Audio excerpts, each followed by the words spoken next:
Fox Sports. We are Fox Sports. We are Arizona. The Diamondbacks made some changes during the offseason and created a team that's built the Diamondback way.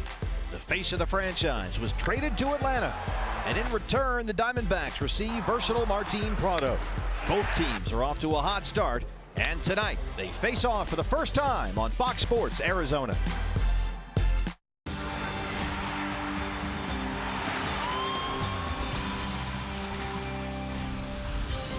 A baseball Monday night here in Arizona. Diamondbacks fans pouring into Chase Field as this homestand continues with tonight.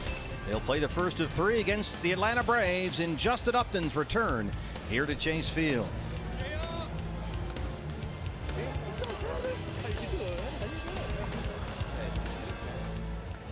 Good evening from Chase Field and welcome to the broadcast. Steve Berthiaume, Bob Brenly along the way. The Braves and Diamondbacks set for the first of three here before the Diamondbacks head back out on the road as this 7-game homestand continues. And Bob, as with any baseball trade, the storyline is not going to be played out here tonight, not in this series, not even in this season. As with any trade, they have to be looked at 2, 3, 4 years down the road. And this is really the first step in that process. Absolutely. I mean, ideally, this is a trade that works out well for both teams. The Diamondbacks are happy with the players they received from the Atlanta Braves. Obviously, Martin Prado making major contributions already.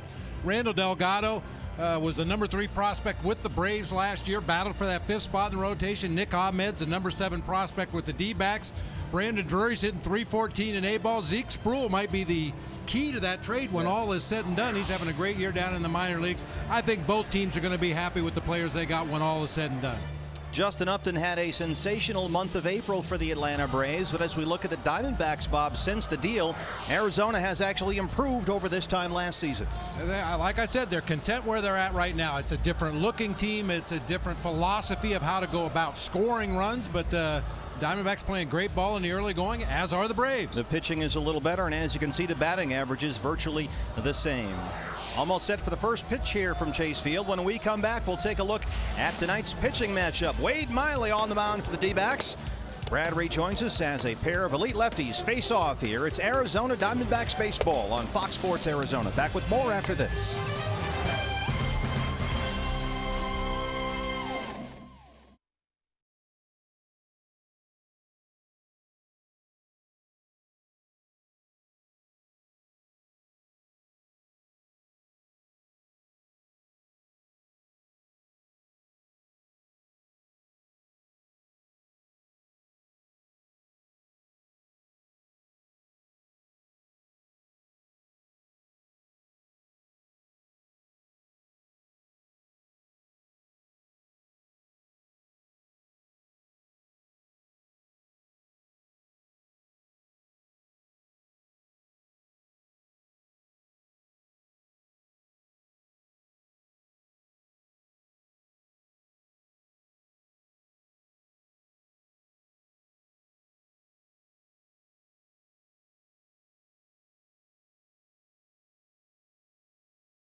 Brought to you in part by the UPS Store. Flyers, business cards, brochures, and more. We can print that. And by Chase Bank. Sending money is as easy as sending an email with Chase Quick Pay. It is a bounce-back night for the Arizona Diamondbacks on Mother's Day. A tough loss to wrap up that series against the Phils. Time to hit the reset button as they host Justin Upton and the Atlanta Braves for 3 straight here at Chase Field. A great matchup on the mound tonight for the Atlanta Braves. Mike Minor, a left-hander, and for the D-backs, an all-star last year as a rookie, Wade Miley. And you see the numbers for both of these young guys, and they have been sensational so far this season. Wade really starting to turn things around. His last start on the road against the Los Angeles Dodgers, part of that sweep on the road against LA. He went 7 2/3, gave up 7 hits, only 2 earned runs. The game before that, he had the 7 walks against Colorado and escaped with a no decision. But you can just tell that Wade Miley is starting to get things right. But really the key for him is the early inning success and also some offense behind him. The D-backs looking to break out the bats once again as Justin Upton and his brother B.J. Upton here at Chase Field. We've got all the coverage headed your way next on Fox Sports Arizona. It's Steve, it's Bob with the call. Stick around. Monday Night Baseball from Chase.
Field, roof wide open, panels open. Diamondbacks set to open up a 3-game series against Justin Upton and the Atlanta Braves. Lots of storylines here, clearly, as Freddie Gonzalez brings his Braves ball club into Chase Field. They are here to conclude a long 10-game road trip. They win 2-1 in Cincinnati, lost 3 of 4 in San Francisco, and they'll play 3 here this week. Yeah, the San Francisco Giants pitching staff really cooled the Braves down in that series. They were outscored 26-10.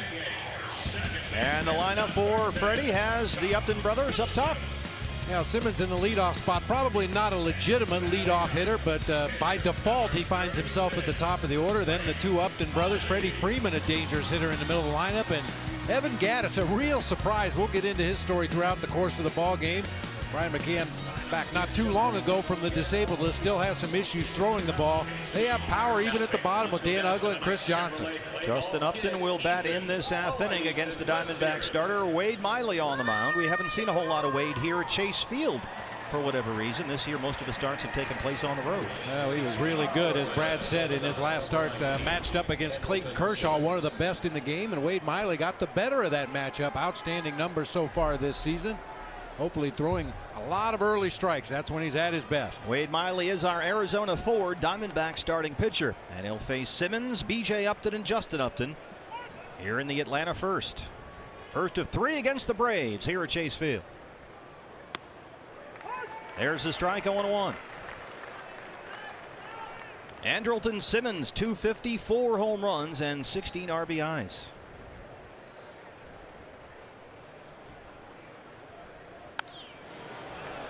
We mentioned that start for Wade Miley at Dodger Stadium against Clayton Kershaw. Will Nieves caught that ball game as well. I thought he did a real nice job of speeding up Miley when he needed to be sped up, which is not very often, but also slowed him down on those occasions when he felt he needed to slow the pace just a little bit.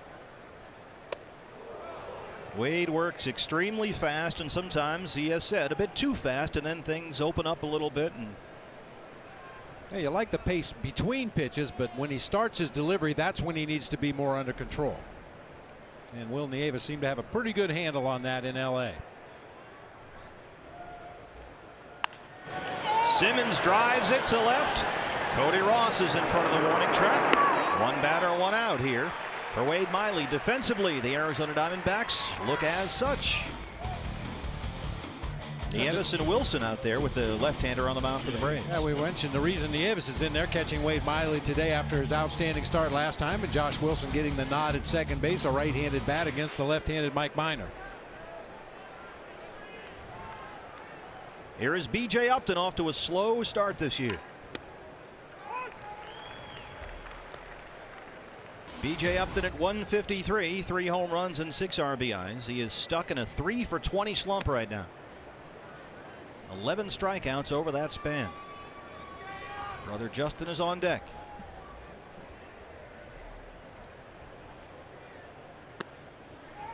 Well, if you watch B.J. Upton, he has a lot of mechanical issues going on with his swing. Watch the front foot as he takes his stride. He almost points his heel toward the pitcher.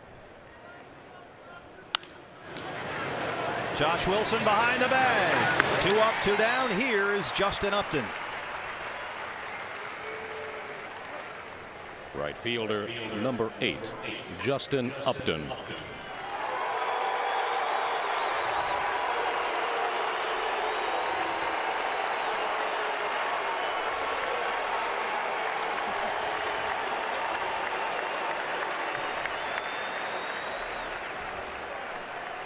Pretty much what we expected. Those that applauded clapped loudly. Those that booed loudly. Partial standing ovation. 269, 12 home runs already, and 21 RBIs.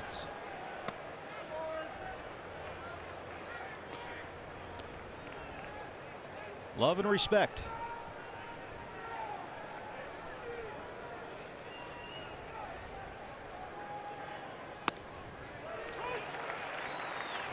He's certainly been an electric player for Atlanta.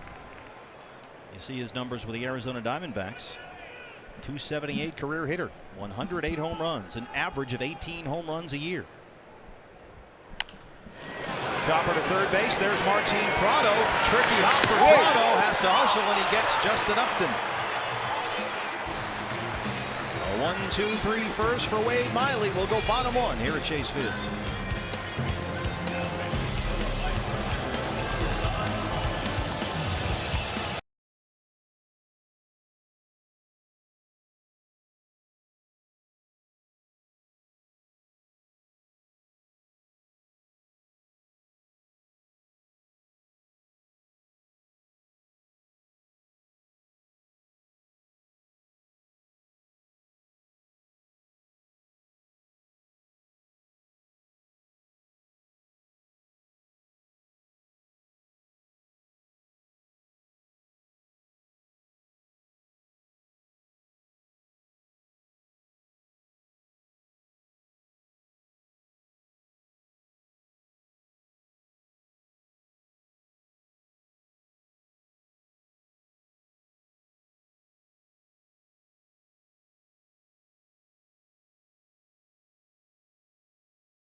Toy ruled Justin Upton out on a very close play there, Bob. Yeah, Martin Prado had to double clutch, couldn't find a grip on the ball initially. By the time he gets it across there, extremely close. Justin Upton, you can see his reaction. Took a good look at it between innings. It's very close, but it looks like the D-backs did get him by the narrowest of margins. If Upton hits that bag with his toe rather than his heel, he's probably safe. But instead, it's a 1-2-3 inning for Wade Miley. Now the Diamondbacks will step in. Against Braves lefty Mike Minor, he was the winning pitcher in his previous start. That was last Wednesday at Cincinnati. 7 innings of 4-hit ball with 7 strikeouts. Fastball, changeup, curveball, slider combination. Has all 4 pitches. He loves his straight changeup. Not overpowering, real good command on both sides of the plate. A.J. Pollock leads it off. 265, 4 home runs, and 15 RBIs.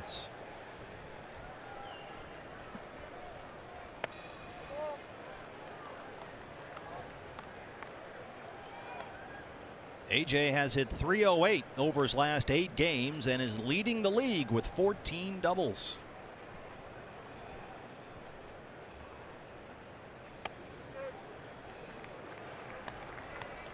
Yeah, talking to some of the Braves people, they feel that Mike Minor really benefited from the strong finish of Chris Medlin for the Braves last year. Medlin was getting all the attention at the end of the season, and Mike Minor was just quietly going out, putting up good numbers. Had 12 quality starts in his last 15 last season. Let's take a look at the Arizona Diamondbacks starting lineup, brought to you by Scottsdale Healthcare. Cody Ross with real good numbers against Mike Minor in there tonight, playing left field. In his career, Cody 4 for 6 with 2 bombs against the Braves left-hander.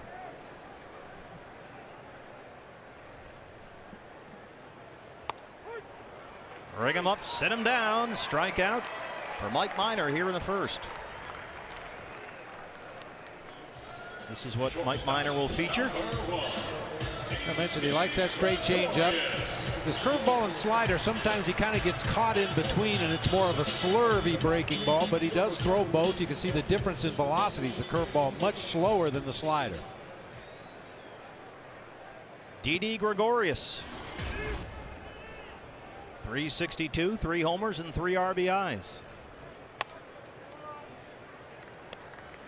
Didi 4 for 16 on the homestand so far, 2 doubles and a triple. He's hit safely in 12 of his first 15 games.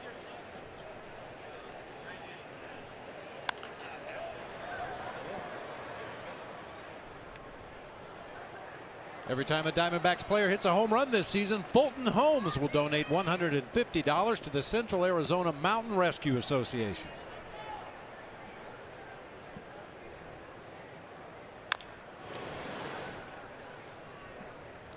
Minor is really tough on left-hand hitters. He's allowed only 4 hits to lefties all season. Lefties batting .098 against him this year, which is the best mark in the National League. Now, nobody's hitting much of anything against Mike Minor, but especially the left-handers really struggle.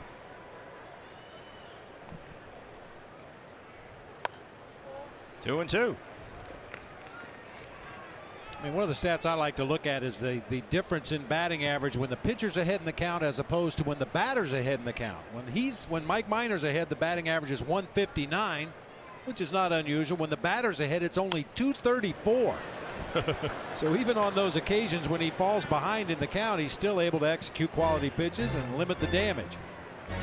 He is rarely behind. This guy does not walk anybody. He's in the strike zone all the time. In fact, he has only 8 bases on balls all season long.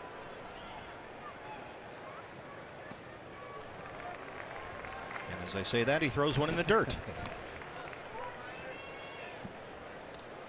Didi Gregorius, Diamondbacks rookies all time. 21 hits through 15 games, trailing only Mark Reynolds back in '07.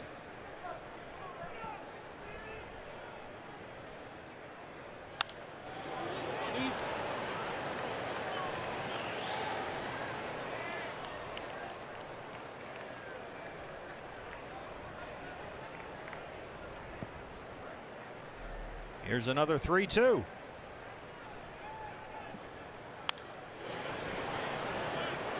He's good at this, battling off tough pitches, staying alive in the at-bat, seeing a lot of pitches which will certainly benefit him in his subsequent at-bats, and it helps his teammates because Mike Minor's throwing a lot of pitches to either get him out or get him on. Ninth pitch of the at-bat, strikes him out. 2 up, 2 strikeouts for Mike Minor. Belt high fastball over the middle of the plate, maybe a little bit too much of a big swing that time from Didi in the full count.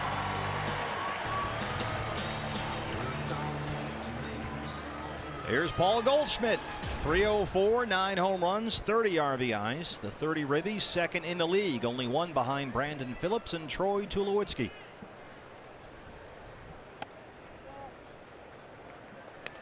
Goldie 1 for 10 on the homestand so far.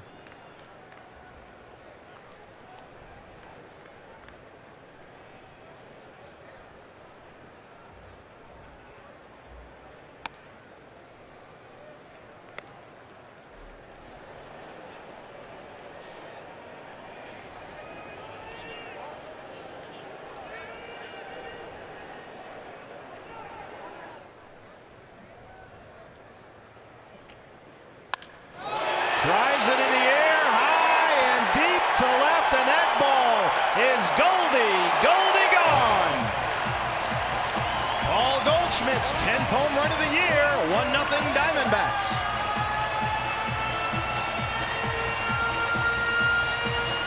It's a Fulton home run. Another $150 goes to Central Arizona Mountain Rescue.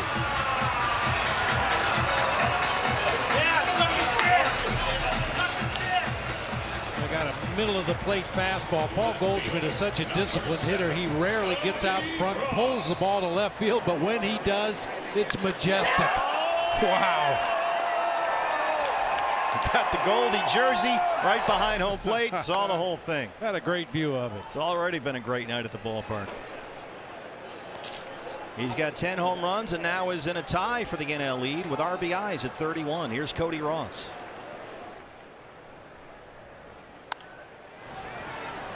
That's Paul Goldschmidt sending a message to Kirk Gibson. He didn't like not starting the ball game yesterday. Oh, you know he had to hate it. Had to hate it. At least he got in at the end. That's something.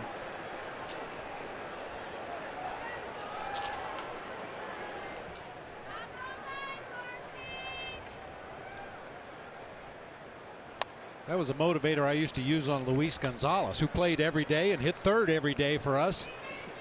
If he was in a little bit of a mini slump, I would threaten to bench him the next day, and he would inevitably go up there and get a couple of hits to end the ball game and go off on a hitting streak, just threatening to put him on the bench. So would you say, okay, Gonzo, you look scuffing a little bit, nothing today, and you're sitting tomorrow? You look a little tired. I think I'm going to give you the day off tomorrow. That's all it took. You tell him that now, you don't see him for a week and a half.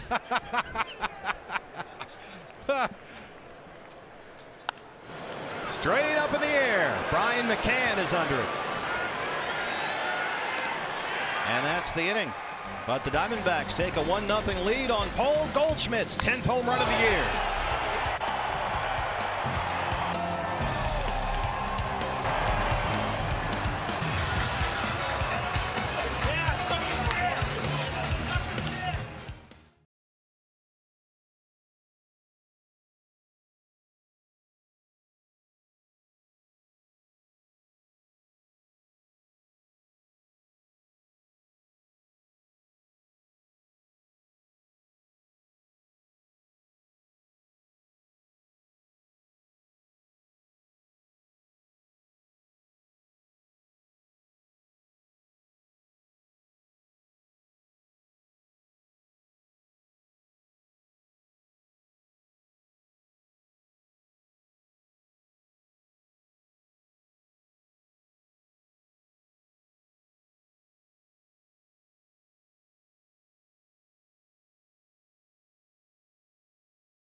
Back at Chase Field, Freddie Freeman steps in and takes a strike from Wade Miley. Freeman, Gaddis, and McCann here. 4, 5, and 6 in the Atlanta second. Freddie Freeman at 283, 2 home runs and 19 RBIs. 1-0 Diamondbacks on Paul Goldschmidt's 10th home run of the season, and it was a shot.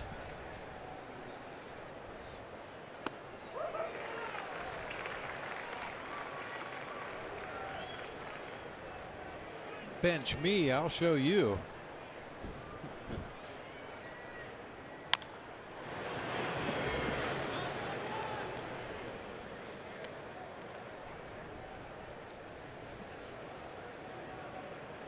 Eric Hinske was out there starting at first base yesterday. Only got in the game late. Missed there. It's 2-2.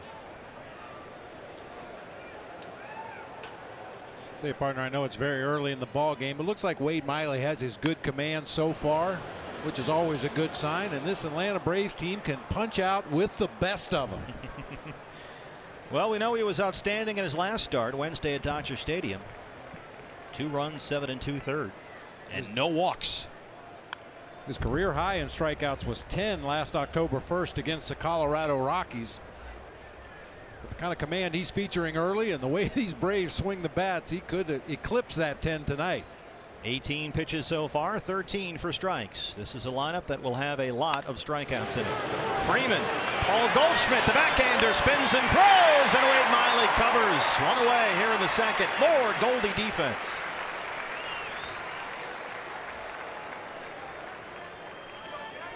That's probably about as far as you want Paul Goldschmidt going off that line toward the hole. You can see Josh Wilson was going to have to make a diving effort. Goldie gets to it with a dive of his own. Nice job by Wade Miley to bust it off that mound and beats Freeman to the bag for the out. Nice play. Goldie jerseys are all over the ballpark, right under the $4 beer sign. Celebrating that home run with a $4 beer. How about that? Friendly beer and baseball here at Chase Field. This guy's can hit a little bit. Evan Gaddis.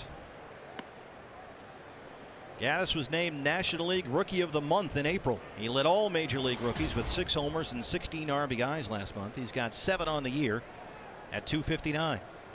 He can hit a baseball very far. Yes, he can. In fact, Gaddis played winter ball in Venezuela, hit .303 in 53 games, and became something of a legend down there. And he picked up the nickname El Oso Blanco, the White Bear. He looks a little like a bear. Hitting out of that exaggerated crouch. It's a little like Jeff Bagwell. Yeah, that's a good call. And he's got no gloves up there, no wristbands, BB. He's got one little thing on there, but a little old school, too. Old school. Yeah, his coaching staff kind of compared him to a young, raw Greg Luzinski, the baby bull.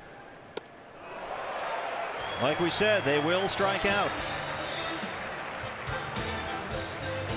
That takes care of El Oso Blanco. Wade doesn't elevate his fastball very often, but it's effective when he does. When you're facing a sinker ball pitcher as a hitter, you tell yourself, I'm going to hope he gets a ball up in the zone, and then Wade throws that four-seamer up a little higher that time than Gaddis could handle. Brian McCann at 278, couple of home runs, 7 RBIs. He just got back in the lineup. McCann played through right shoulder pain for much of last season, finally had surgery to fix the shoulder. That was as soon as the season ended last October. He just came back last week. He missed the first 30 games. Spent the first month of this season in Florida rehabbing.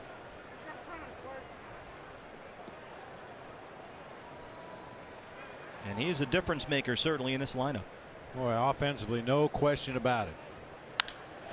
Chopper to second base. Josh Wilson was playing in shallow right field, comes in and throws him out. 6 up, 6 down for Wade Miley. Will go bottom 2. Paul Goldschmidt has made it 1-0 Diamondbacks.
Right field in Chase Field is no longer uptown, but Justin Upton back at Chase Field tonight. It leads us to our AT&T Twitter poll. Tweet your vote to @FoxSportsAZ. How should a traded player be greeted by fans? You think cheers, boos, or kind of like lukewarm water, indifference? Gentlemen, the Twitter should be all of Twitter tonight because Justin Upton, I think the response tonight was pretty decent for a traded player. Martin Prado steps in. Yeah, Brad, I agree. It was a definite, Bob, it seemed like a 50-50 mix. Pretty much, yeah. A few people got to their feet and applauded Justin Upton. A few sat in their seats and booed. The thing is there, you have to keep in mind he was traded. He didn't leave for free agency. He didn't demand a trade and say, I'm out of here, trade, you know. It's a different circumstance every time.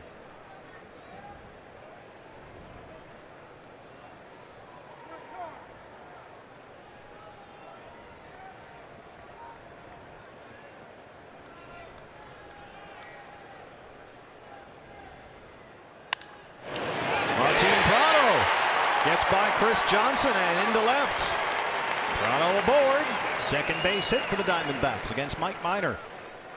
Well, so far tonight, that trade has really worked out in favor of the Diamondbacks. Martin Prado made a nice play on a ball off the bat of Justin Upton to retire him to end the first inning, and now gets a leadoff base hit here in the second.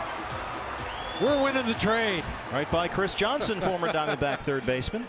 Would have been a difficult play, certainly. We can call it right now. That's it. We win. It just shows you so many people wanted to make a definitive decision on the deal before a game was even played this year, and it's not going to be decided today or at the end of the series or even at the end of this year. It has to be played out long term. It's all about the narrative. Gerardo Parra now. His narrative so far has been hitting the baseball. He's done it a lot.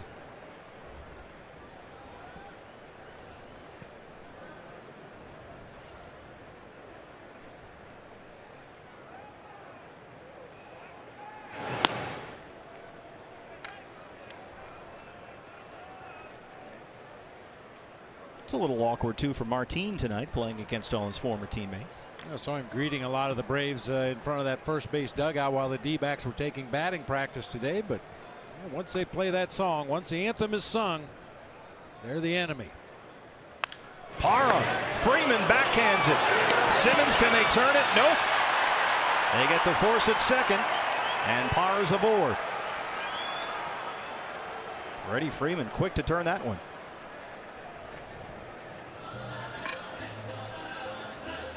There's so many parallels in this series. Two right-handed first basemen that hit for power, play good defense. Two young, exciting shortstops. Obviously, we've talked a lot about the Upton-Prado trade. That time, Simmons just couldn't hang on to complete the relay throw. Don't believe they would have had Parra anyway. So Parra's aboard with one out, and here's the catcher, Will Nieves.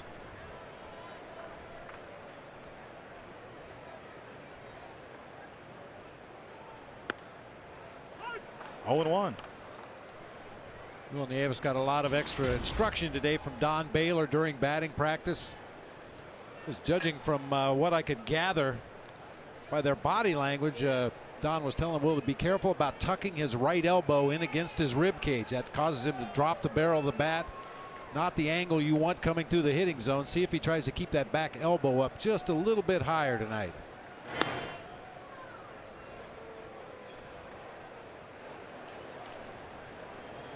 Hitting coaches Don Baylor and Turner Ward.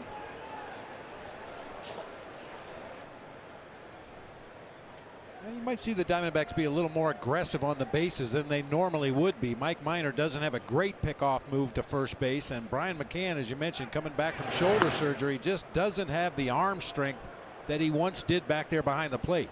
Says he's playing without pain. He just doesn't have a lot of strength in that throwing arm.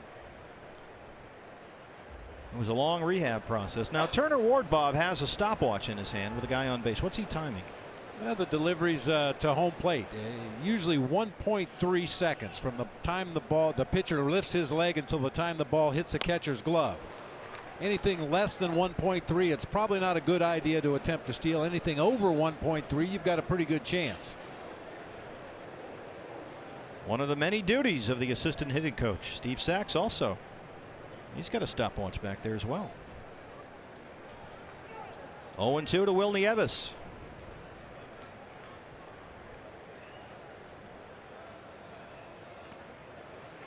That's blocked by McCann. You've heard me say it many times, partner. Baseball's all about repetition, and in order to spice it up a little bit, when I was managing Bob Melvin and occasionally other coaches on the bench, we'd all get our stopwatches out, and when the pitcher would deliver the ball, we'd see if we were all in unison with our times. Some guys had quick thumbs, some guys were a little slower.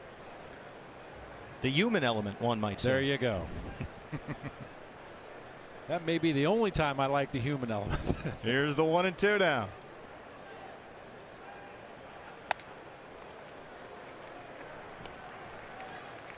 In his 5 starts this season, Wilnie Evis has done well. He's at .352, 6 for 17 with 3 RBIs. I say the Diamondbacks might be more aggressive on the bases tonight because of McCann's throwing arm, but they've been picked off 8 times already this season, usually when the runner's just going on first movement. Parra 4 for 9 on stolen base attempts so far. 3-2 now.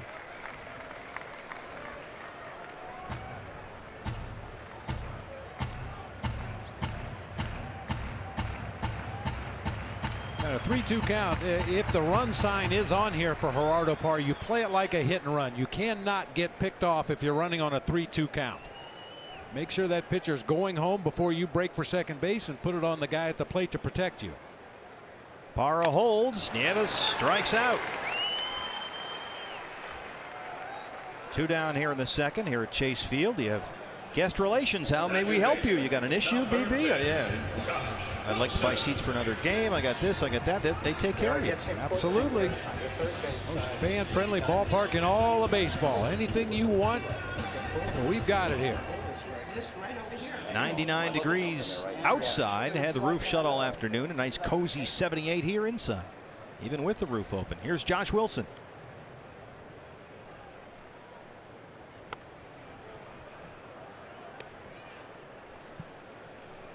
Josh in there at 205, a homer and 4 RBIs. He was on base twice in his start Saturday against the Phillies. He singled and walked.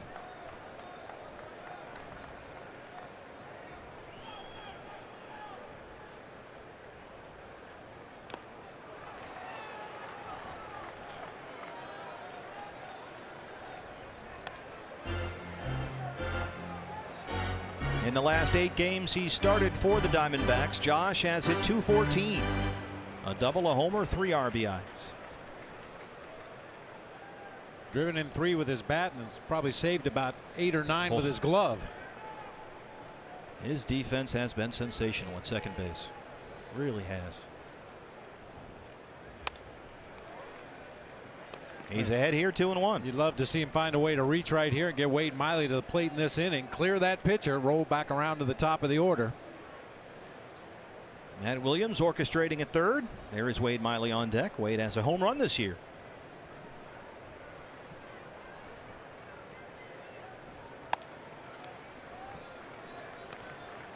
Minor's falling well behind here, Bob. He's now at, 37 pitches, only 19 for strikes. Just nibbling away at that outside corner, not really getting the ball down into the strike zone. Everything's just kind of sailing away from the right-handed hitters and up. There's the strike. It's 3-2.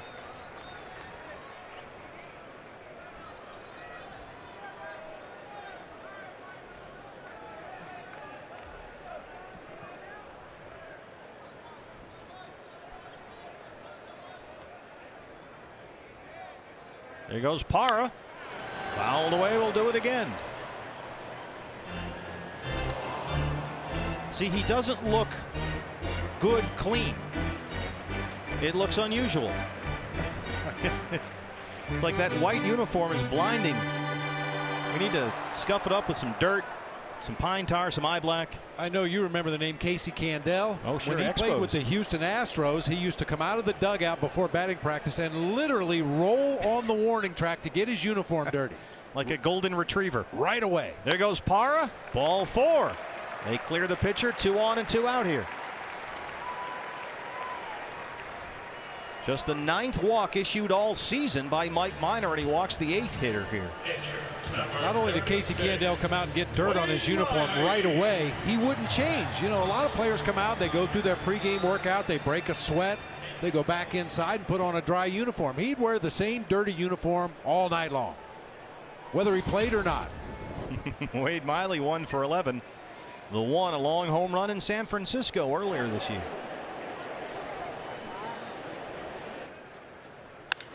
And he drives it to the gap in right center. Justin Upton gets there and has it. Wade Miley gave it a ride, but Justin Upton tracked it down. We're through 2. Diamondbacks lead it 1-0.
Baseball is brought to you in part by Ram Trucks, proud partner of the Arizona Diamondbacks, and by Gila River, another proud partner of the Arizona Diamondbacks.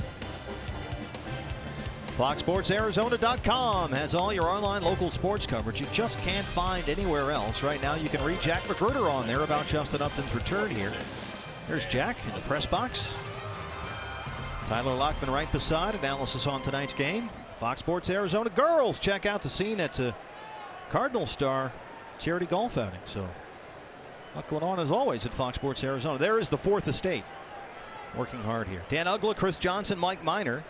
7, 8, and 9 in the Braves third against Wade Miley, who has retired all 6 he's faced.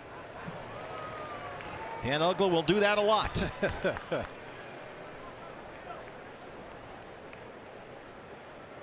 Our good friend Chip Carey in the Braves TV booth next door said the 4 most used words this year on Braves telecast are swung at and missed. That one has popped up. Josh Wilson wants it in shallow right. 1 away. There's Chip looking natty tonight. We had 4 or 5 guys in the lineup riding 3, 4, Great 5 game history of broadcasting in that family, huh? 4 or 5 guys From Harry to Skip to Chip. Of course, his dad would always do the Braves games and always go, Chipper Joe. The voice you hear is Joe Simpson, his partner over there on the Braves TV side. Here's Chris Johnson.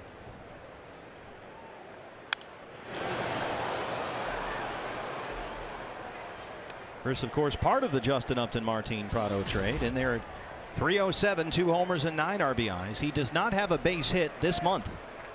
He is 0 for 17 in May, hitless in his last 18 at bats overall.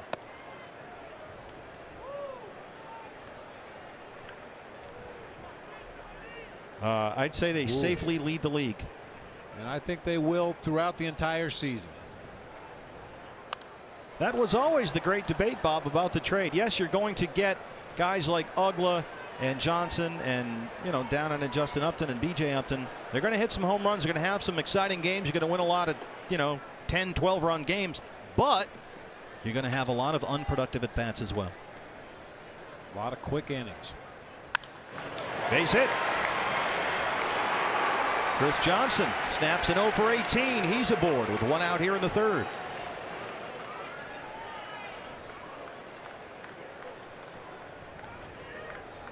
Pitcher number 36. Two former teammates right there. Goldie doesn't usually go with the no shave look. He's looking a little Miami Vice tonight. I still think it's all in protest for not being in the lineup yesterday. Managers are so sensitive. Here's Mike Minor. 3 sack bunts on the season for Minor. Leads the entire Braves team. Obviously leads the pitching staff, but Freddie doesn't use a lot of sacrifice bunts with all the power he has in this lineup.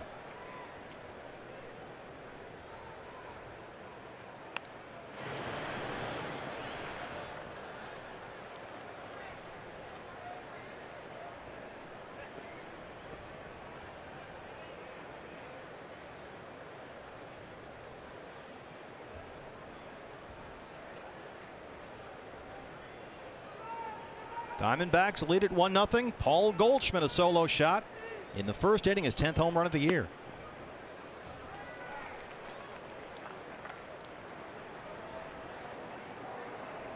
Gorgeous out there, huh?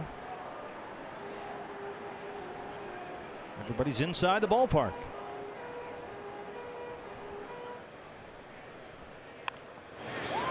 Minor gets it down to Yevis. The play to first. Johnson moves up to second, 2 down.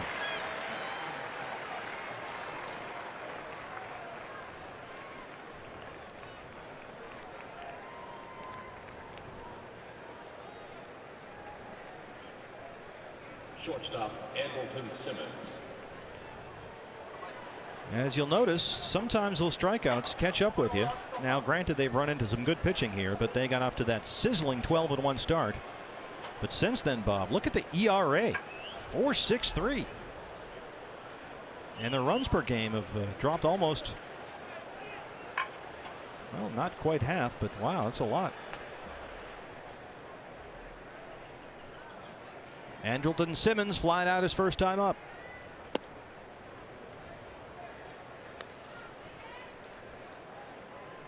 Simmons up there 0 for his last 12. Born in Curacao, went to junior college at Western Oklahoma State. Drafted by the Braves in the second round in 2010. Chopper to third. Martin Prado is there. Long throw, gets it.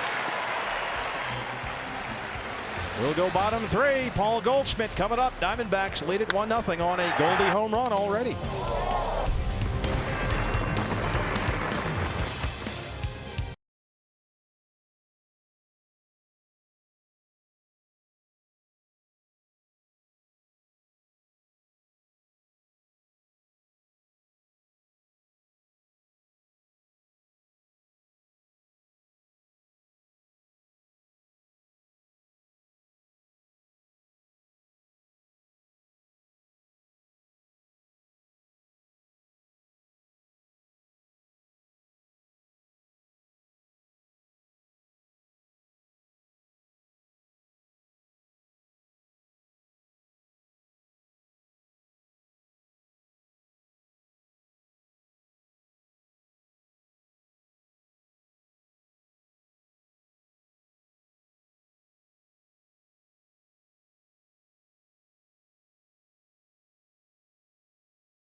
Goldschmidt's 10th home run this season lead the Braves 1-0 as we get set for the bottom of the third inning here. And how about that, BB? Oh, beautiful. Those divots you see on the moon are where Paul Goldschmidt home run balls have landed. That one lands in the glove of Evan Gattis in left. One away here in the third.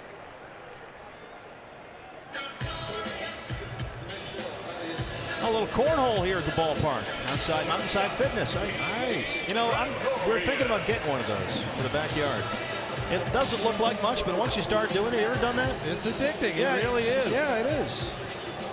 The wife wants one, but with a Diamondback logo. So we got to come up with a plan for that. But yeah, good times. Didi Gregorius struck out his first time up.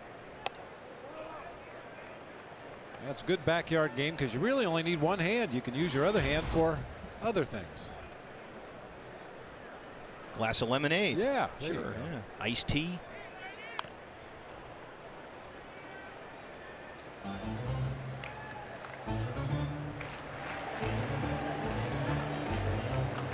Diet Pepsi. You cannot play cornhole with cotton candy though, because then it gets all over everything. A little sticky. Changes the trajectory. That one was coming right at Steve Saxon. Let's see. Oh, Wayne Laskin with a nice play right there. He's our Golden Glover down there at right field, and Wayne was pouncing on that one.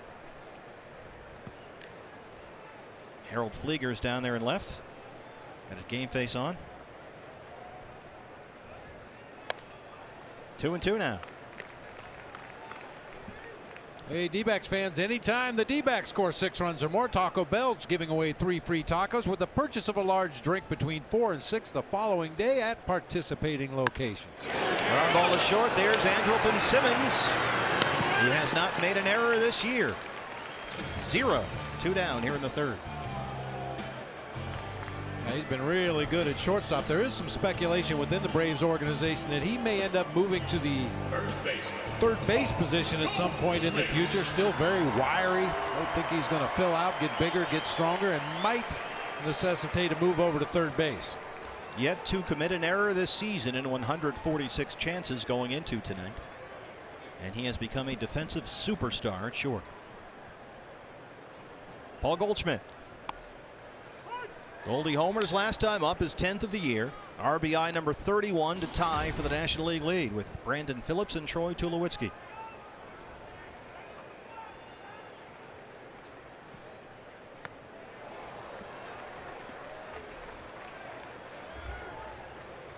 Well, the Rockies haven't scored yet today against the Chicago Cubs, so Tulowitzki doesn't have any. We know that.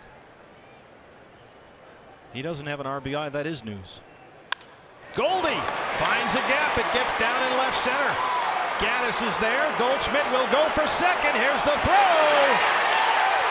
And he's in there. Paul Goldschmidt halfway to the cycle here. He's got a home run and a double.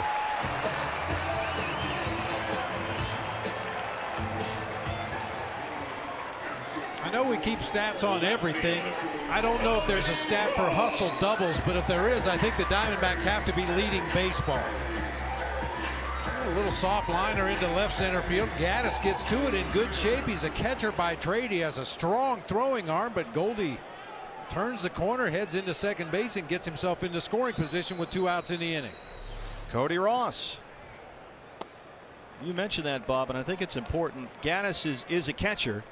He's just started playing the outfield basically this week because they're trying to find a way with McCann back to keep Gattis's bat in that lineup. And so he has a cannon for an arm, but the outfield is something new.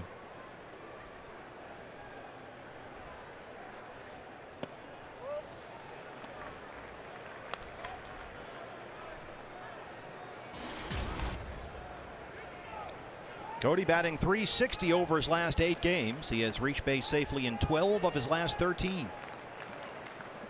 Batting .400 against left-hand pitchers this year.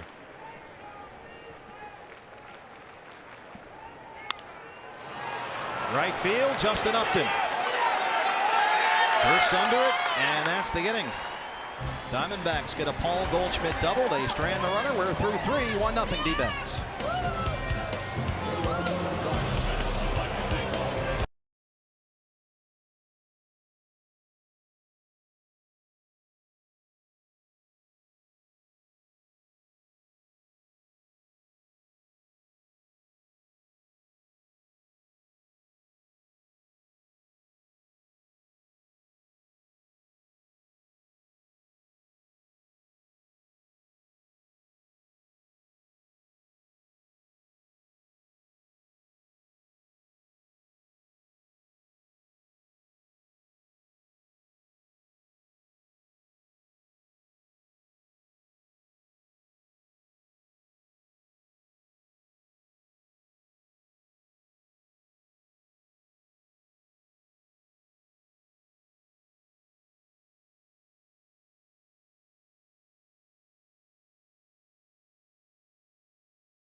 Kachinko by signing up at one of the 16 interactive kiosks right here at Chase Field during any Arizona Diamondbacks regular season home game.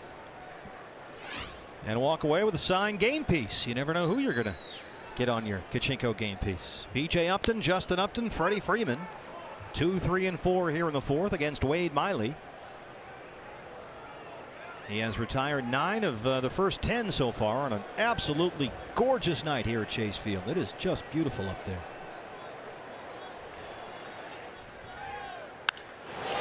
High in the air, center field. A.J. Pollock drifting toward right, deep in the corner. And that's allowed out number 1.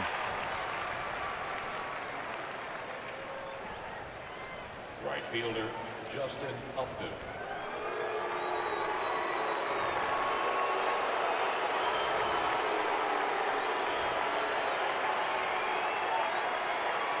Still mixed. Still a smattering of each. A lot of people on their feet applauding. Justin did a lot for this franchise during his tenure here. 6 seasons. Grounded to third his first time up. There's a strike, 0-1.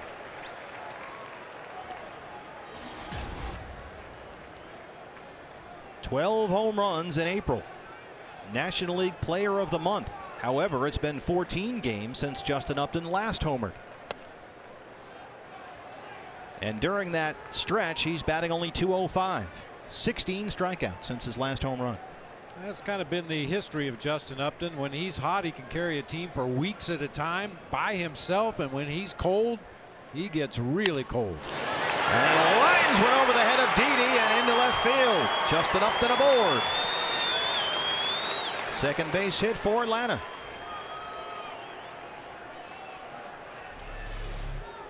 Sounded like he broke his bat, but obviously strong enough to muscle that ball out into shallow left field just over Didi Gregorius.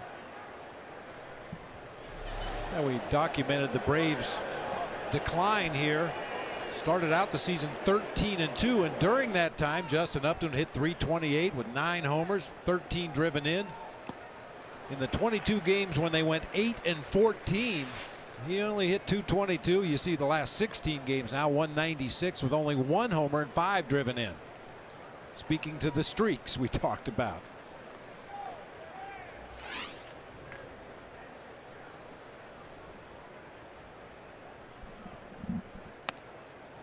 Freeman looks at a ball. I mean, when you hit 12 home runs in your team's first 23 games, they're going to do well. But when that stops, and I'm guessing, Bob, that this is the way the Braves will go all season long, very much up and down.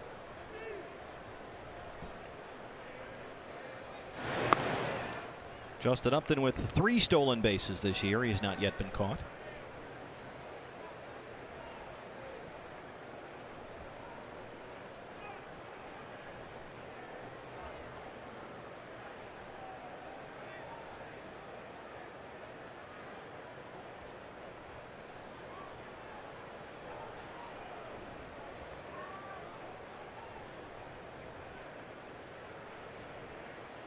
Wade Miley has stuck with the goatee after the full beard to begin the season.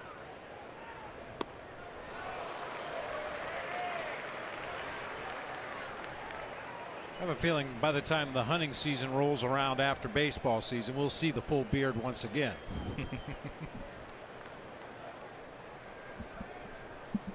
Got good sweat going on that cap, too. 2-2 now. Mentioned that Brian McCann is just back in the lineup. Freddie Freeman was on the DL just a week into the season. He had a strained right oblique. Came back on April 22nd. And in 18 games since he returned from the DL, he's hit .253 with 1 home run.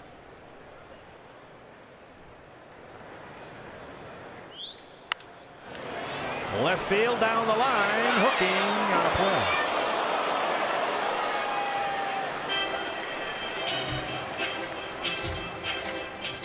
Braves are missing some important pieces as well. Jason Hayward, who got off to a miserable start. Oh, no! Oh, the great fear of every parent. Look at the look on his face. Oh, they retrieved it. Sorry, BB. I was watching that unfold, and I was thinking, no. And sure enough. Chopper to Paul Goldschmidt. Spins and throws to get the force on Justin Upton. Didi turns it, and they roll it. More Diamondback defense. And they're out of the top of the fourth. A souvenir for the youngster. No, don't do it!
The first time it's always hard, but here they've been great to me and just making me feel like family and feel comfortable. We're just gonna have fun and compete and trying to looking forward to have a good series. Martin Prado on The facing game, his the flip former side. team here. Prado leads off the fourth inning here. Prado, Parra, Nieves in a 1-0 Diamondbacks game facing Mike Minor here. Martin singled his last time up.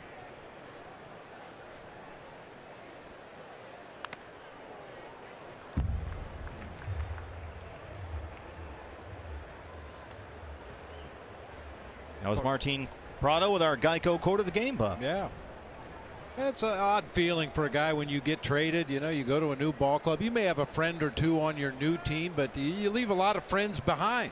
And those friendships last a long time. But once you get between those white lines, they're the enemy. It's funny, Martin admitted initially when he was traded by the Braves, he wondered, what did I do wrong? And that's exactly what he asked his teammates in Atlanta. And Prado said it helped him to hear that you didn't do anything wrong. The Braves teammates said they were proud of him. They were proud of the way he played, the way he represented the team and all of them by always putting the name in the front of the jersey out front and not the name on the back. And that's really what Martin Prado was all about. We've seen that here. And he said after he talked to his teammates and asked him, what did I do wrong? And they helped. It made him happy and helped me, as in his words, move on and start over again. Now, to a man, they all said what a great teammate Martin Prado was, what an unselfish player, and certainly we've seen a lot of that in the early going this year. 2-2 now.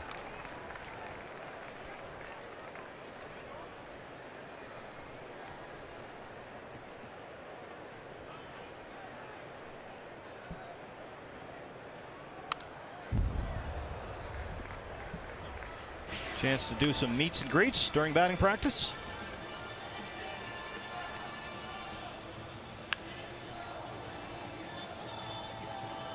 It's Reed Johnson right there, Braves outfielder.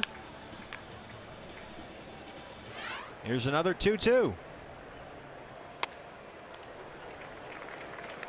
And that wasn't an isolated incident. Everybody in a blue uniform came over and paid their respects to Martin Prado.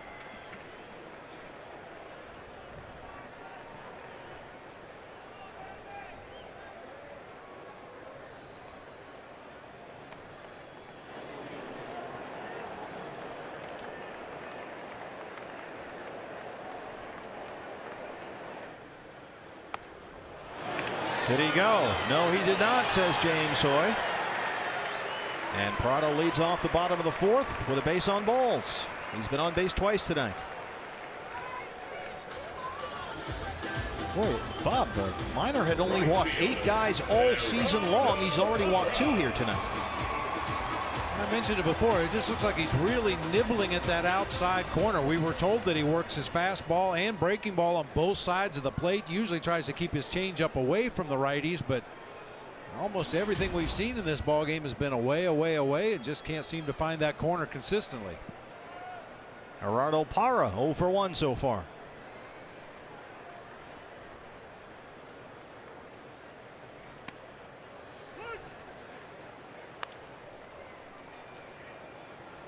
Not a parrot head, a Parra head. Parra head, I like that. It's good work.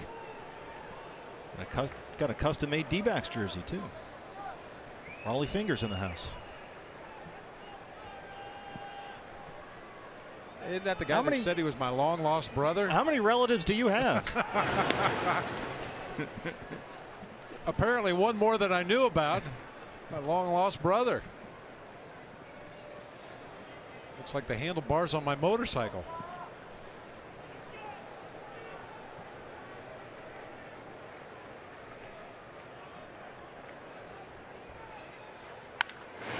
Gerardo Parra drives it into center. There's a base hit. Martin Prado heads for third. Here's the throw from B.J. Upton. And Martin Prado is in there with a Pete Rose head first slide. First and third for the Diamondbacks here in the fourth. That's a pretty risky go right there by Martin Prado. He did make it successfully from first to third. One of the cardinal rules of the game is you never make the first out or the last out of the inning at third base, but Prado turned the corner, and fortunately Simmons cut that ball off. Not sure it could have been offline, but looked like it was going to beat Martin to third base. As it is, Diamondbacks have him on the corner with nobody out. There's the defense for Will Nieves, struck out his first time up. Will getting the start behind the plate tonight for the Diamondbacks with the lefty Minor on the mound. Miguel Montero not in the starting lineup tonight.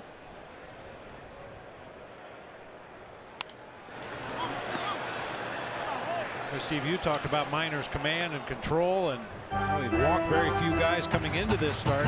He's thrown 5 or more pitches to 7 of the 15 hitters he's faced. He speaks to his lack of command here tonight, at least what we're used to seeing from him. His strikeout to walk ratio is .475. That's good for 5th best in the National League. But he has not been nearly as dominant here tonight.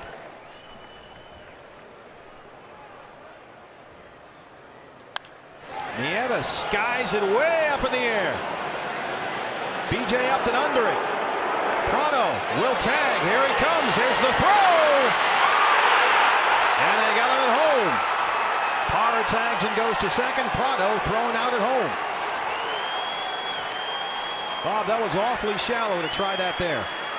Yeah, watching him go first to third on a base hit to center field and then try to tag and score on that shallow fly ball tells me the Diamondbacks are going to try to run on B.J. Upton in this series. Did a nice job of staying behind that ball, threw it all the way to Brian McCann in the air. Easy out at home plate. Well, they say make them throw you out, and sometimes they do. Sometimes they do.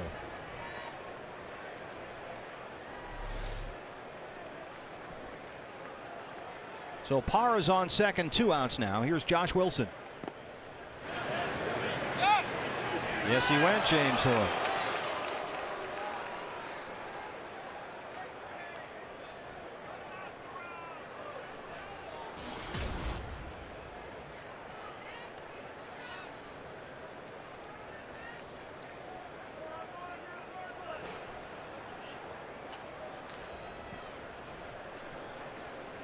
Bob, any of that have to do with playing his old team?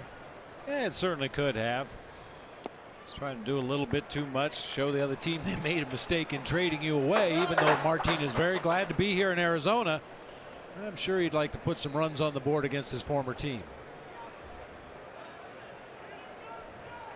Boss Man Jr.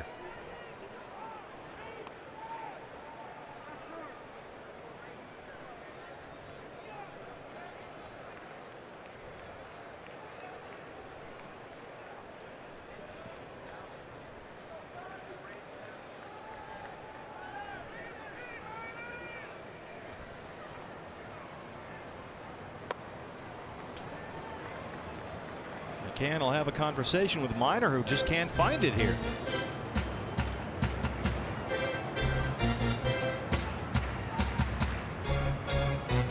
Since last year's All-Star break, Mike Minor has a 2.44 ERA. That's good for 4th best in all of Major League Baseball over that span, behind Chris Medlin, who's #1 on that list. But he has not had nearly the same command as he's had all season long here tonight.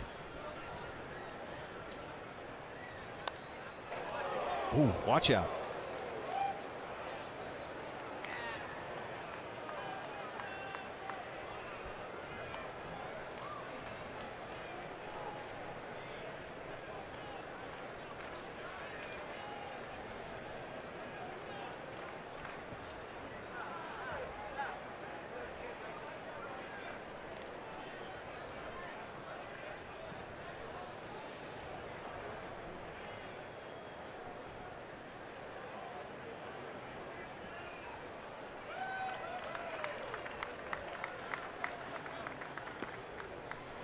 In the dirt, 3-2 now. Another chance, Bob, as you said earlier, just at least to clear the pitcher here. That's big in the grand scheme of things, rolling that lineup over, getting the pitcher out of the way. Now, we know Wade Miley's capable of swinging that bat and doing some damage, but you would much rather have the top of your order leading off in the 5th inning than the pitcher spot.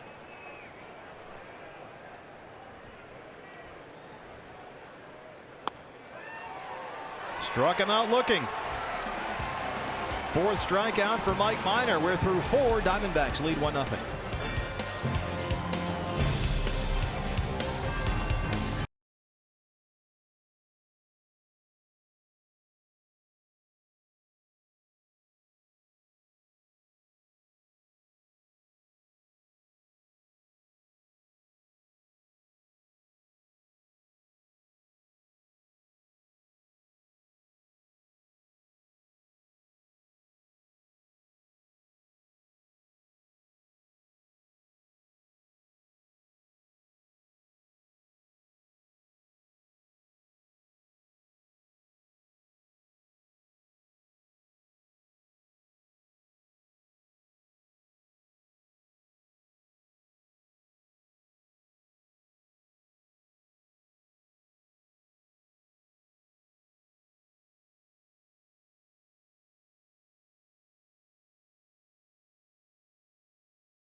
Inning, Diamondbacks leading by a run on a Paul Goldschmidt blast back in the 1st inning.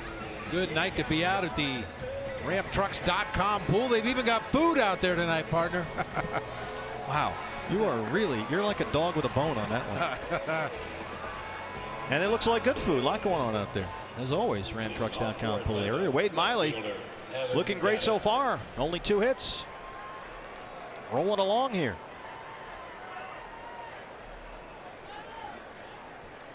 He'll face Evan Gattis, Brian McCann, and Dan Uggla. Gattis struck out his first time up.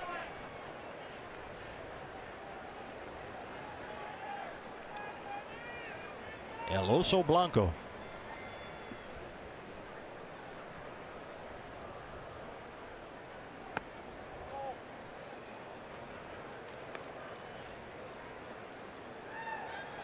Gattis went through 3 different levels in the Atlanta minor league system last year. Started in rookie ball, played A ball, then AA, and through it all, 74 games, hit .305. And he drives it to left, down the line. Will it stay fair? Hooking, foul. He can hit a baseball. Oh, country strong. It was quite a route for Evan Gattis to get where he is today. He was out of the game for 3.5 years. working as a ski lift operator, various odd jobs. Just hooks that one foul down the third baseline. Brother finally convinced him he needed to try to play again. They arranged a tryout with the Braves. They spent a 23rd round draft pick on him, gave him a $1,000 bonus. He's back into the game and playing left field for the Braves in the big leagues. Guy stole Goldie's hat. I was going to say that's exactly the hat Goldie wore on the plane before, or on the bus, I should say, before the big 2 home run game against the Dodgers.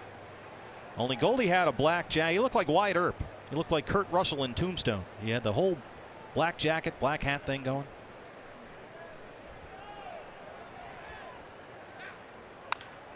Chopper down the line. That's a fair ball. Prado long throw, and he pulls Goldie off the bag.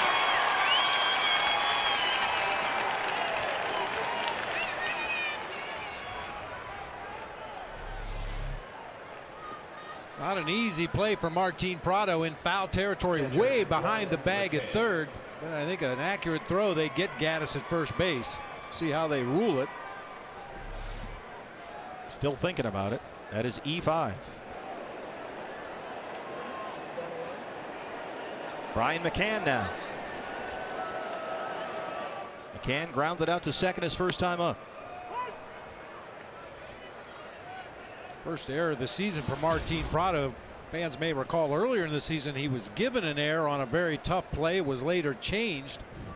I think you spearheaded that, didn't you? Nice job by Will Nieves there. I recall you being quite vocal about your. Well, you know, well, fortunately or unfortunately, fortunately for Martin Prado, there was a very similar play by the opposing third baseman in that game, and that one was called a base hit. I think I know why he just made an error. He's got a bug on his hat. Yes, he does. What's bugging you?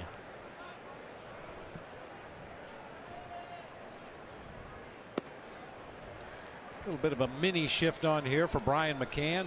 Didi Gregorius shading way up the middle of the field. Josh Wilson cheating over toward the hole between first and second a little bit, and Martin Prado way off the line at third.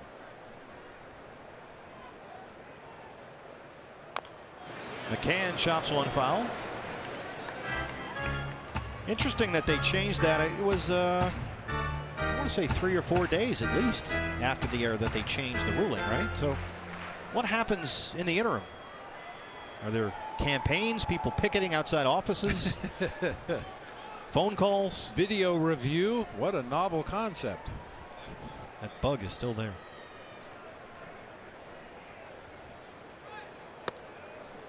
Upstairs, Miley's run it full, 3-2. Dan Uggla's on deck.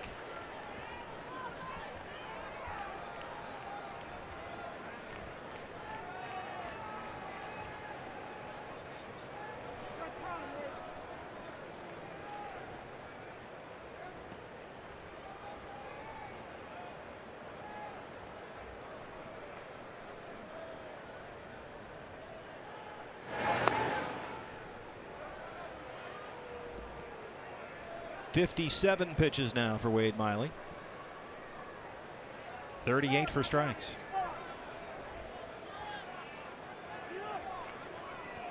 A little gamesmanship here.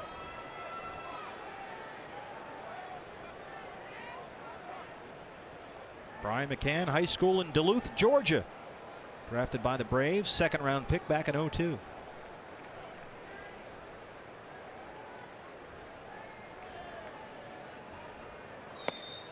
Ball 4. Jim Reynolds is the plate umpire. That one was close.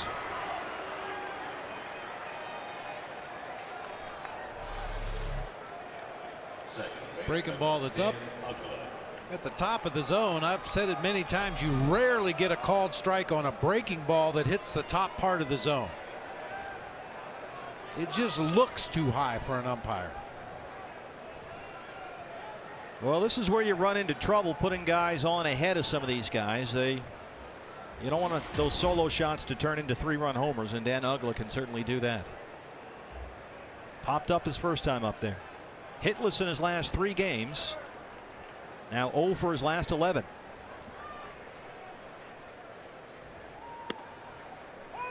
Also keep in mind you essentially have 2 catchers out there on the bases.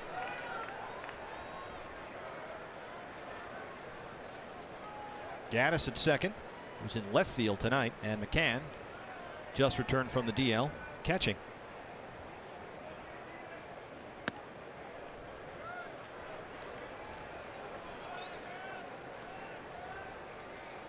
Dan Uggla leads the majors in forearms.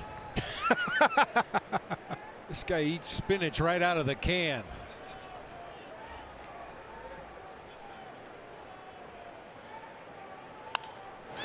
Lifts one high behind the Braves dugout, and Goldie watches it go on a play.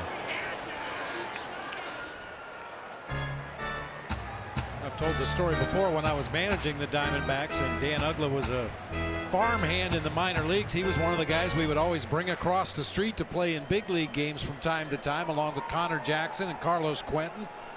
You could tell even then this was a very intense young man. Will Nieves, it gets behind him. There's the throw. No throw. Runners advance. Nieves thought about going to third and decided against it. And the arm cocked, ready to fire, and pulled back.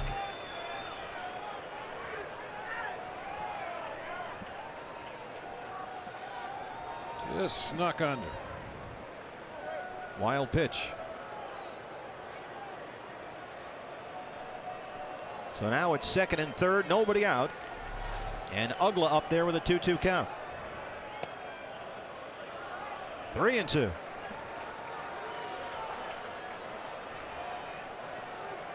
Chris Johnson, the former Diamondback, is on deck.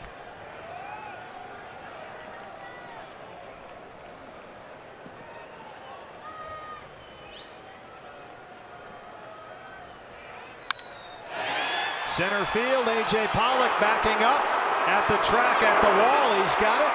Gaddis will tag. That will tie the game. McCann heads to third. Dan Uggla sacrifice fly. It's 1-1.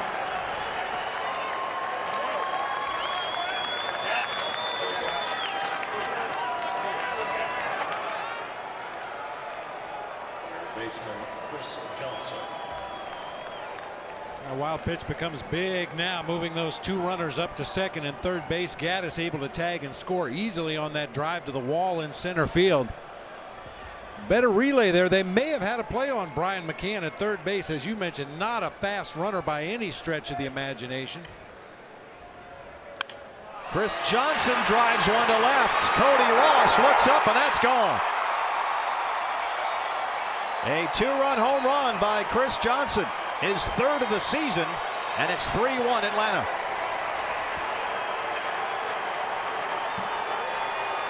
Johnson had been 0 for 18 coming in. He's 2 for 2.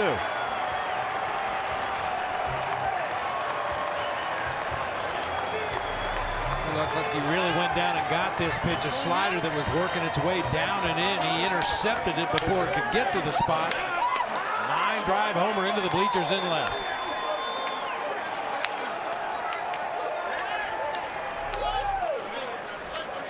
Gaddis reached on an error. McCann walked. They both scored.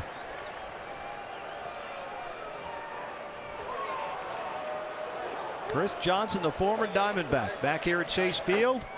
He's got a single and a two-run homer. Here's Mike Minor.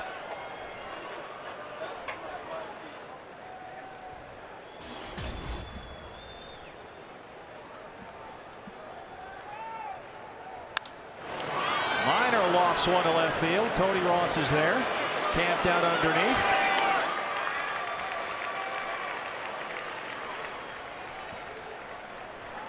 That brings up Andrelton Simmons, the top of the order. Shortstop, Andrelton Simmons.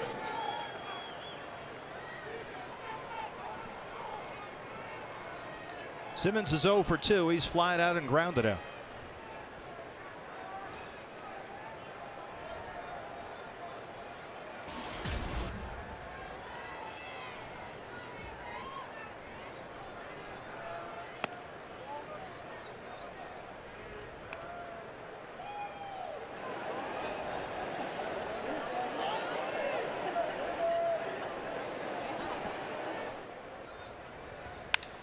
Broken bat.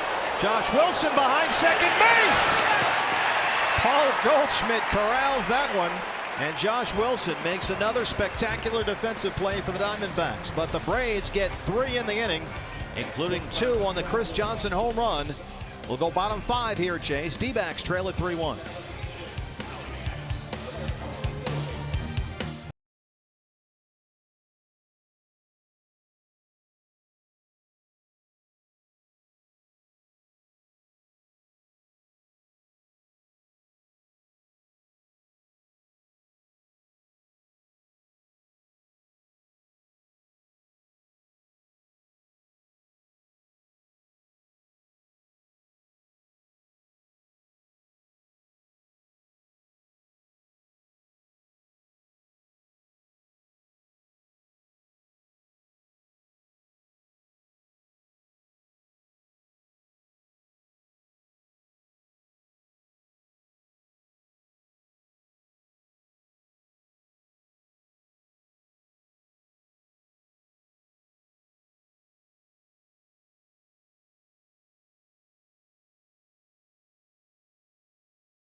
Leading off for the D-backs, pitcher Wade Miley. Wade Miley will lead off the 5th inning for the Diamondbacks. Miley, Pollock, and Gregorius 9-1 and 2. Diamondbacks now down 3-1 as Atlanta gets 3 runs in the 5th with only 1 hit, Bob. Yeah, unfortunately, the error by Martin Prado to lead off that top half of the 5th inning. Tough play, as we mentioned at the time. I think with a good throw, however, they get Gaddis at first base, and then the walk to McCann. Boy, I'll tell you, Wade Miley had been all over that strike zone up until that walk, and then bad things happen.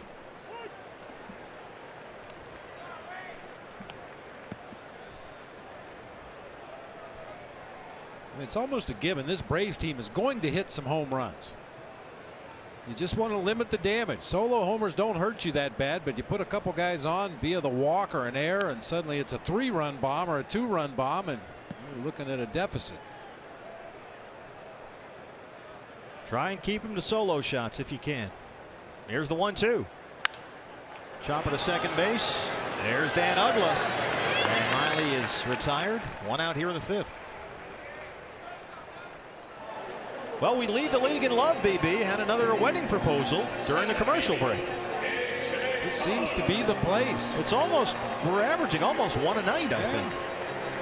Those are just the ones we know about. Exactly. The ones that when they go all center field scoreboard and everything. By the way, she said yes. Maintaining our perfect record there. The little message that they had on the Jumbotron while he was down on a knee proposing said, "I hope you don't give this diamond back." How about that? Like the little guy earlier with the baseball.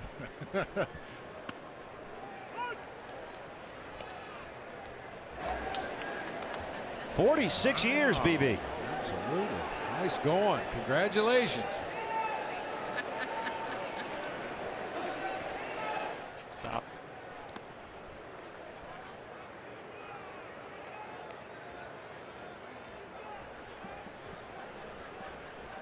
A.J. Pollock has struck out and flied out. He's 0 for 2.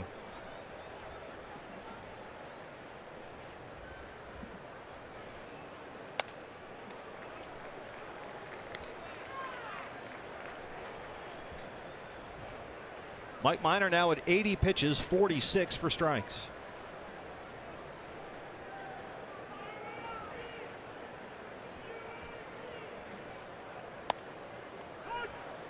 Three and two now. Yeah, Minor's been doing a pretty good job this year getting deep into the ball game. He's pitched into the 6th inning of every start this season.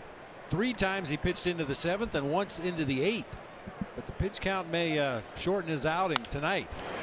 Chopper to third. Chris Johnson is there. 2 down here in the 5th.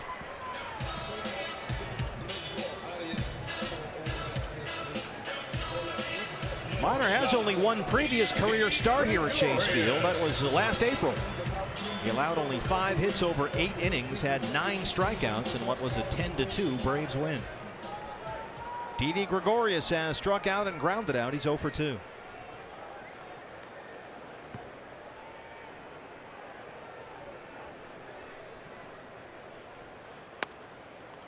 There's the strike.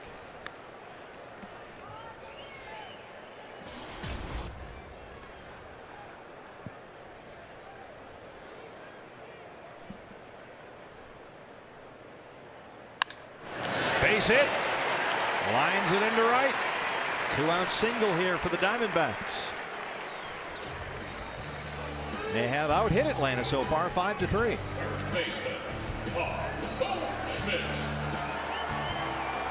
2 of those hits by Paul Goldschmidt. A solo shot in the first, a double in the third. He's halfway to the cycle.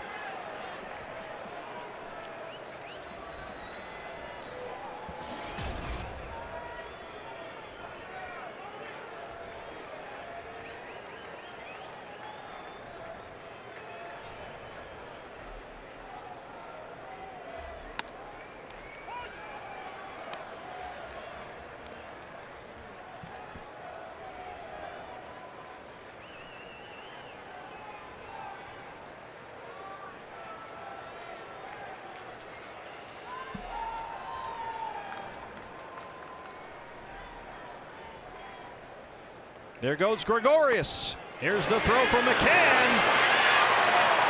And Didi is out. Brian McCann throws out Didi Gregorius. Century Link Yorlink to what's next? The Braves 2, 3, and 4 hitters. BJ, Justin, and Freddie Freeman. It's time for the D-backs.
Braves 3-1.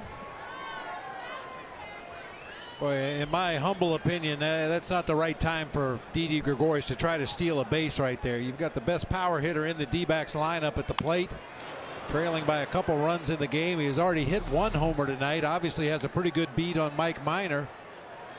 But Didi takes off for second. Brian McCann puts it right on the money to Dan Uggla. Slides right into the out at second base. Got to let Goldie swing the bat there. It gets BJ Upton.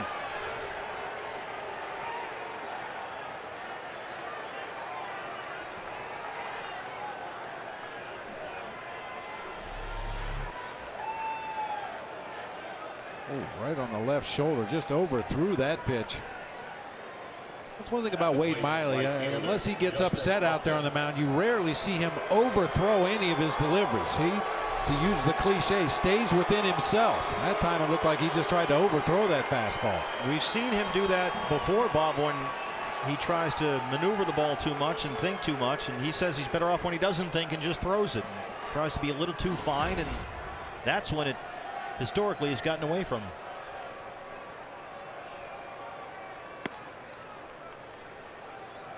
Justin Upton singled his last time up. He's 1 for 2.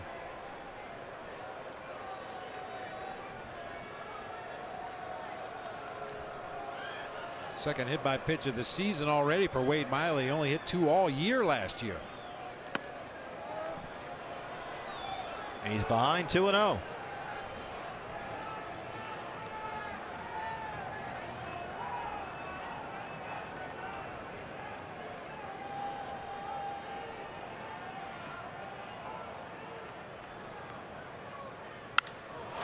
Center field, hard to center. AJ backing up and looking up, and that ball is way out of here. Justin Upton is back in town. 2-run home run, 5-1 Braves.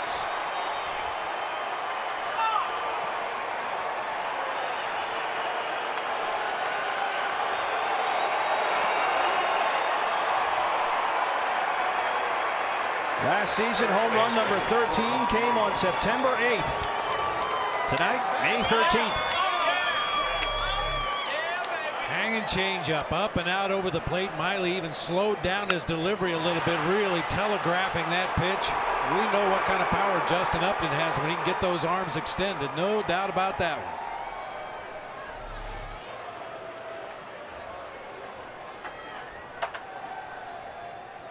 Freddie Freeman. So a batter who reached on an error has scored.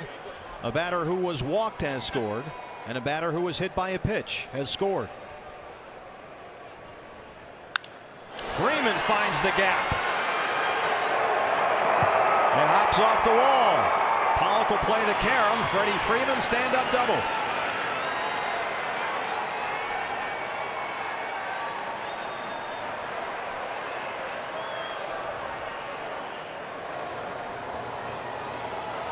Charlie Nagy on the phone to the Diamondbacks bullpen. Time to get somebody cranking up down there. Loud contact here in this inning. First the Upton 2-run homer to deep center, and then Freddie Freeman with a rope to the gap in left center field. Well, once again, just overthrowing that ball. Really no location, up and out over the plate. Short hops the wall out there in left center field. Each team now with 5 hits, but Atlanta leads at 5-1. Freeman at second. Here's Evan Gattis. He struck out and reached on an error. Also scored a run.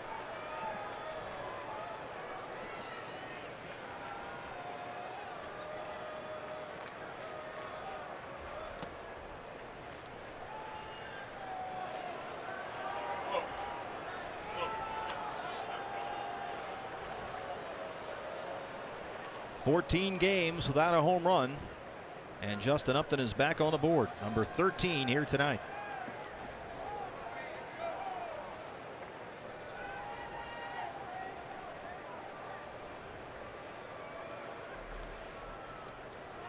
Right through Will Nieves. Freddie Freeman to third. And this has gotten sloppy in a hurry for Wade Miley. Yeah, real sloppy. That's a pitch that needs to be blocked by Will Nieves. Kind of turned his upper body to the left. Didn't have his glove down, blocking the 5-hole between the shin guards. That one gets right through.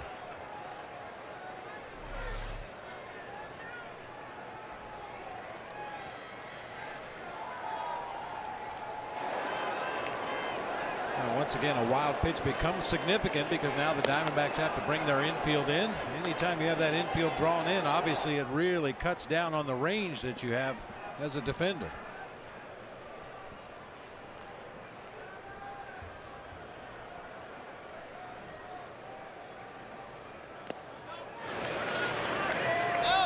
Did not go, says James Hoy at first. Miley behind here, 3-0. Still nobody out.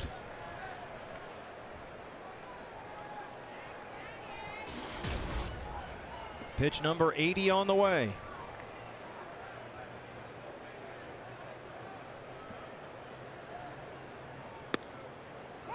3-1.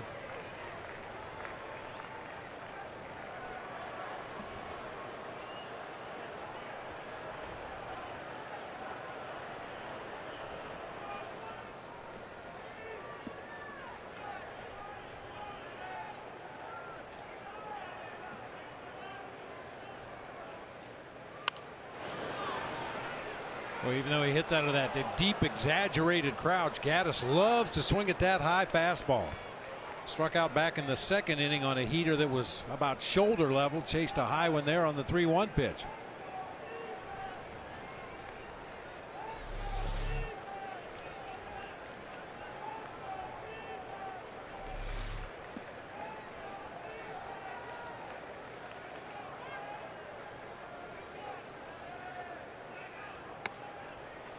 Ball 4.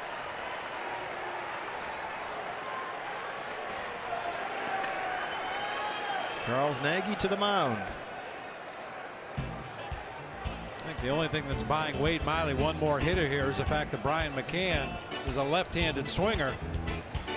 Josh Colementor is their lead pitcher warming up down in the bullpen for the D-backs. If he can't retire McCann, we would probably see Josh Colementor to face Dan Uggla. Since the start of the last inning, which was the 5th, Josh Miley has 2 walks. He's hit a batter. He's had 2 wild pitches and had another runner reach on an error. So it's just turned into a mess here. And Atlanta, which had scored 4 runs in its last 3 games, leads here 5-1.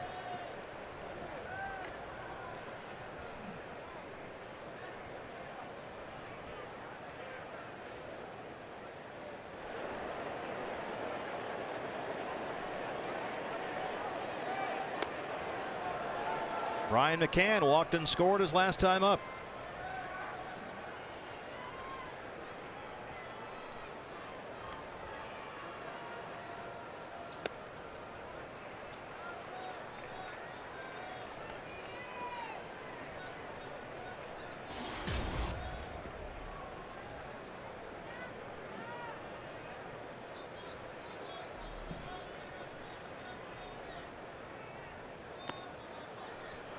Two and 0.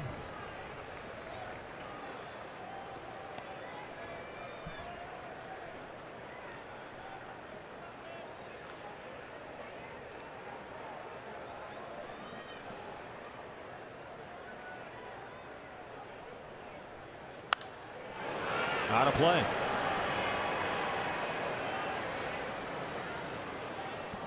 Well, Wade Miley said after his last start, when he was so good at Dodger Stadium, 4 strikeouts, no walks, 7 2/3. They asked him, what'd you change? He said, before I just kind of got caught up and was losing it out there, trying to do too much and be too perfect, and kind of lost out there again. McCann lines the base hit into right. Freeman scores. 6-1 Braves, and still no outs here in the 6th.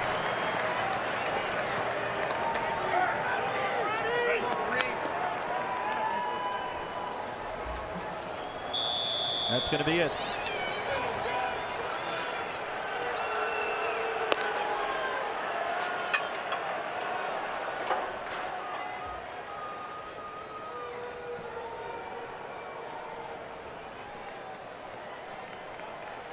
Wade Miley exits. We'll take a break. Diamondbacks trail at 6-1.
Diamondbacks baseball is brought to you in part by CenturyLink, your link to what's next.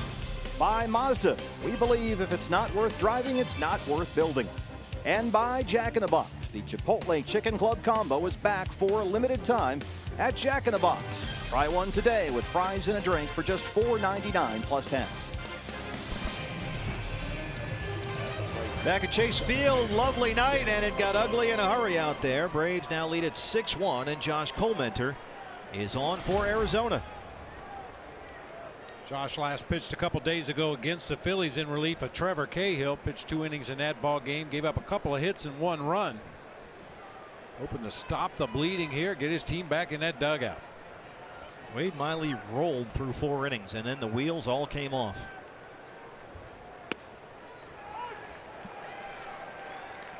Dan Uggla had an RBI sacrifice fly his last time up. Well, not surprisingly, when you look up and down this Braves lineup with the Upton brothers and Evan Gattis, Dan Uggla, Chris Johnson, the Braves have hit 18 home runs against left-handed pitching this year. That's first in the National League. Didi Gregorius bobbles the ball. They get the force at second, and that's it. Gattis to third. It's just that kind of night so far. Third baseman Chris Johnson. That appeared to be a tailor-made double play ball leading Didi a couple steps to his left. It was hit extremely hard. They had plenty of time to turn that play. Unfortunately, just couldn't come up with it cleanly. They do get the lead runner at second base. Chris Johnson last time up, the former Diamondback, a long 2-run home run. Johnson, who came into the game in an 0 for 18, is 2 for 2.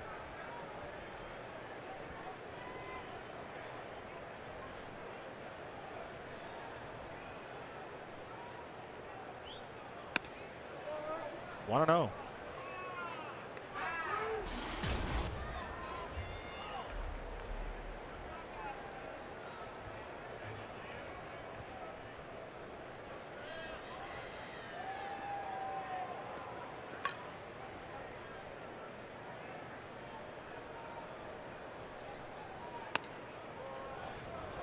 This was Chris Johnson his last time up, back in the 5th. Went down and golfed one to left field. Got out of here in a hurry.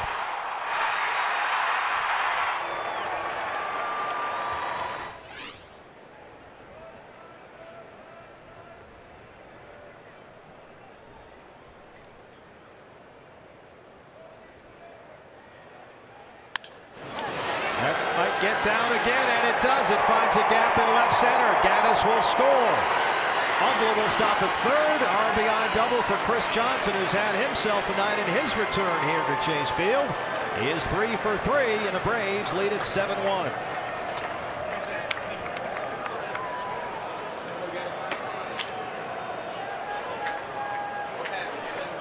Pitcher Mike Minor. Fortunately for the Diamondbacks, Dan Uggla was the runner at first base. A lot of other Braves possibly would have scored on this gapper to left center field, but Uggla makes it as far as third base, has to drop anchor right there. That ball was struck well. He's a triple away from the cycle as Chris Johnson. Mike Minor.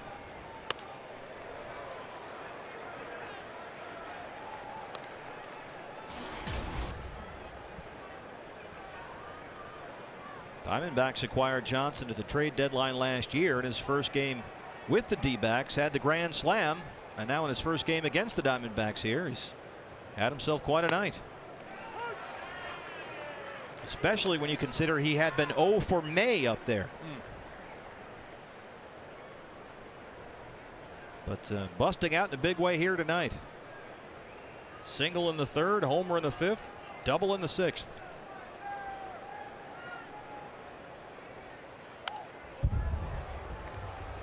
Well, we have talked repeatedly already this evening about this Braves team and their propensity for striking out. Only 1 strikeout in the ballgame. Either says you're throwing way too many hittable strikes, or when you get ahead in the count, you're not leading guys out of the strike zone. I mean, this is a team that doesn't cut down on their swing with 2 strikes. It was Gattis back in the 2nd.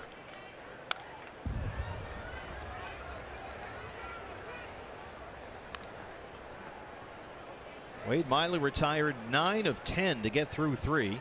Got a double play ball after giving up 1 single in the 4th. And he was coasting into the 5th, and then boom.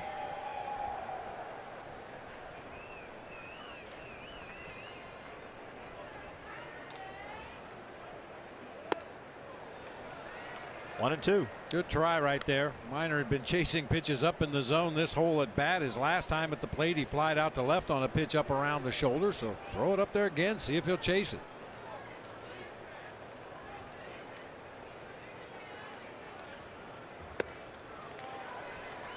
Not that time either. 2 and 2.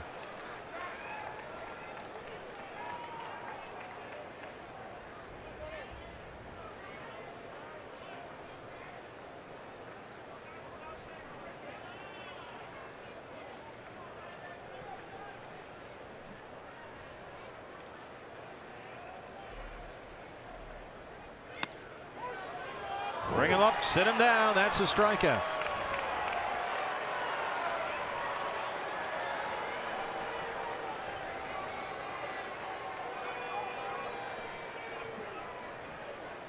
Shortstop, Andrelton. Andrelton Simmons is the 9th man to hit in this inning.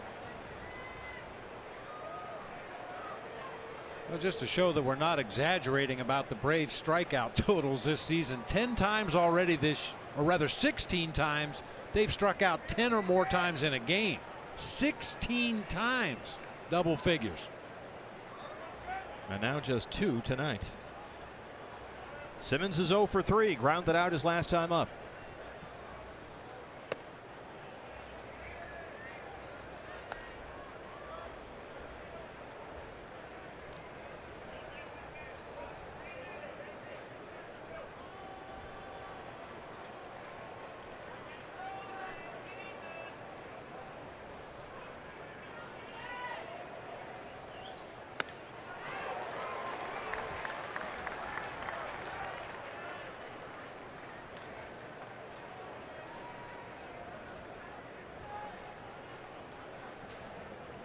Andrelton Simmons, 23 years old and a defensive star in Atlanta. Made his major league debut last year, June 2nd. First pitcher he got to face, Steven Strasburg. Welcome to the big leagues. Go get him, kid.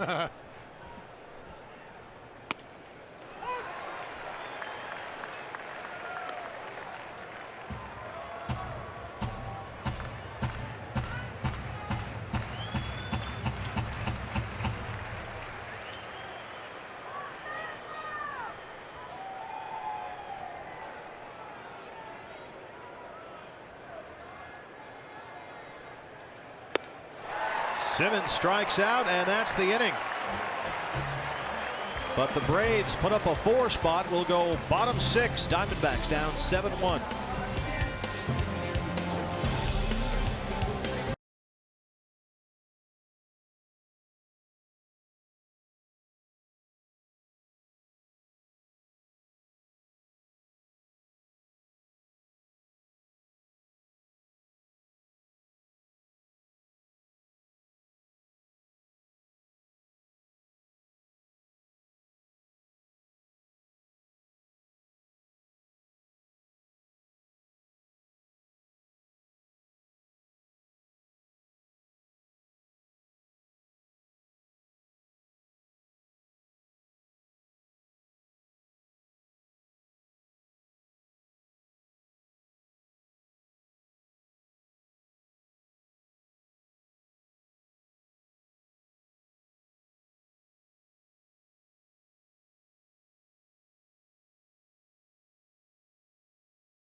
27th, only 2 weeks away.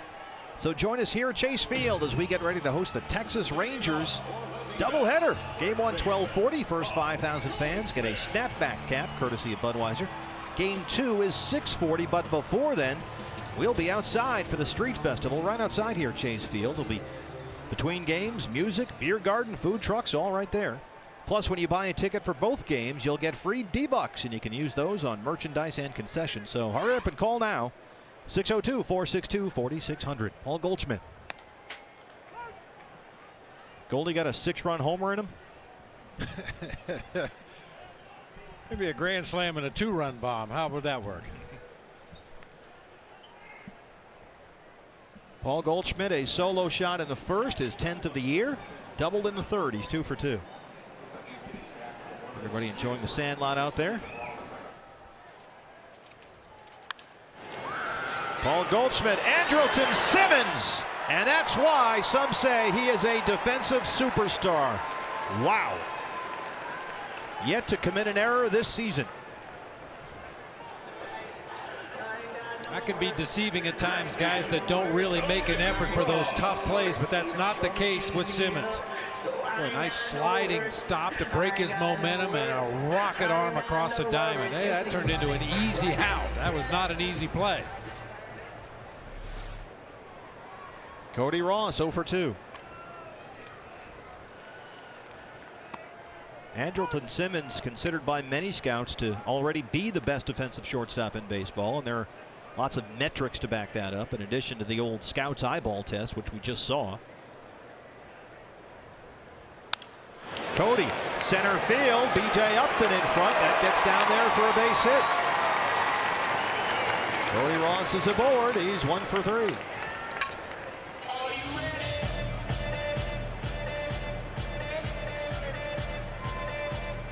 Third baseman, Martin Prado.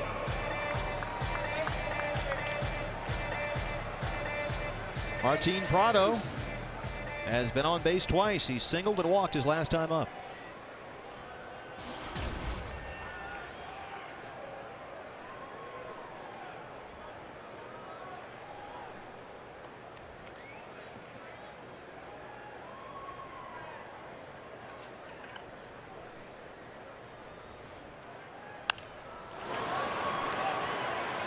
Prado said when he got a phone call from his new manager after the trade, I was kind of nervous. I mean, after all, he said, I'm talking to Kirk Gibson.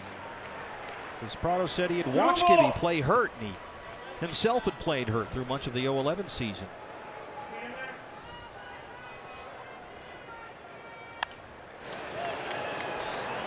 Prado said he did it because he loves the game, something he recognized in Gibby. And Prado said, you know, it's a new challenge for me to let him know that I'm going to be there for him and my teammates. It's something he does not take lightly.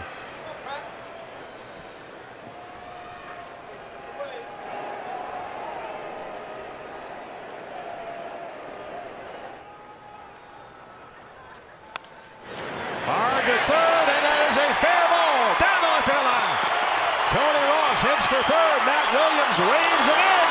Here's the relay. Here's the play. And once again, a Diamondback base runner is cut down at home.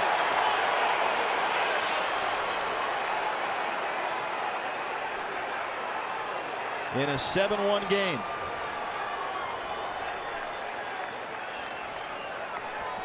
Right fielder, Gerardo Parra.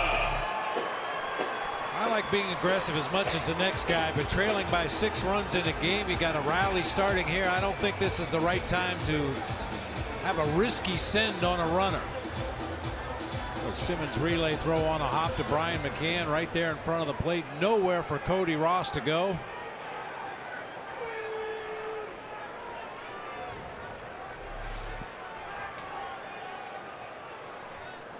Gerardo Parra singled his last time up.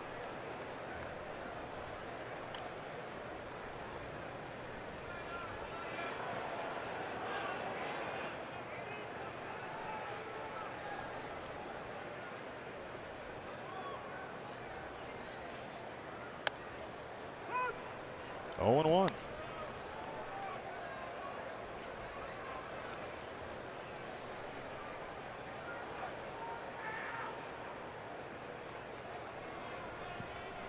A couple of examples of the throwing arm of Andrelton Simmons in this inning. One on that play across the diamond to get Paul Goldschmidt, and then a perfectly executed relay from left field to cut down Cody Ross. Parr lofts one to center field. B.J. Upton backing up. And he's got it in front of the wall. And that's the inning. We're through 6. Diamondbacks down 7-1.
Bowl. How should a traded player be greeted by fans? 57% cheers, 26% boos, and 17% indifference. Guys, I'm wondering, since J-Up has a single and a 2-run home run, if the voting started right now, if that would change a little bit. That's a good question, Brad. I like cheers. I'm a guy who played hard, contributed. Lets everybody move, shake hands, wish each other well, and move on. I agree wholeheartedly. Again, you know, J.F. was not a guy that demanded to be traded. He was not a guy that was a problem child. It was simply a business decision, and I think D-back fans have been classy tonight and wishing him the best. They just prefer he didn't get hot again against us. Now, Freddie Gonzalez is out there changing his lineup around. Jordan Schaefer is coming out. He will hit for B.J. Upton. Remember, B.J. got hit by that pitch behind the shoulder, looked like the shoulder blade, so apparently he needs to be attended to. And so B.J. Upton is out of the game now. Now with a seemingly comfortable 6-run lead in the game, send B.J. on up to the clubhouse, get some treatments, try to get him ready to play tomorrow's game. Usually with the lead late in the ball game, Freddie Gonzalez makes defensive changes anyway. Schaefer normally comes into the game. I would assume Evan Gattis would be the one taken down defensively tonight, but now with the what we assume is an injury to B.J. Upton, Gattis may have to finish this one out there in left field. Well, they'll do it with a 7-1 lead as we start the 7th, and now Jordan Schaefer steps in and hits for B.J. Upton. So Schaefer, Justin Upton, and Freeman 2, 3, and 4 here in the Atlanta 7th against Josh Collminter. There's the strike. It's 0-1. Schaefer at 296, a homer and 3 RBIs.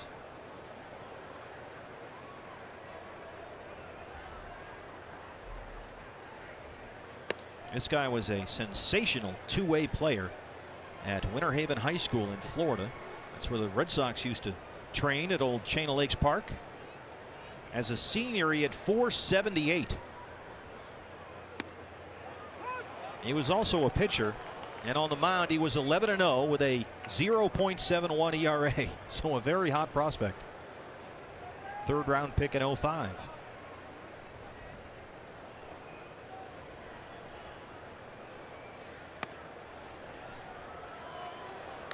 2-2 now. Working on the swings in the sandlot. Working on some base running as well. Schaefer strikes out, 1 down here in the 7th. 3rd strikeout here for Josh Collminter. Right fielder, Justin Upton.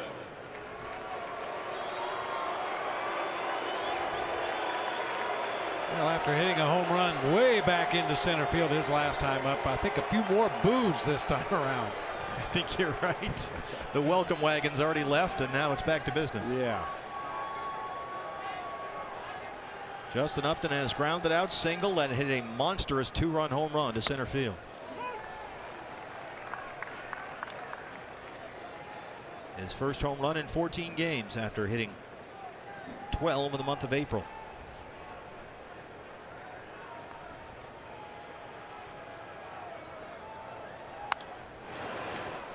This was Justin Upton back in the 6th.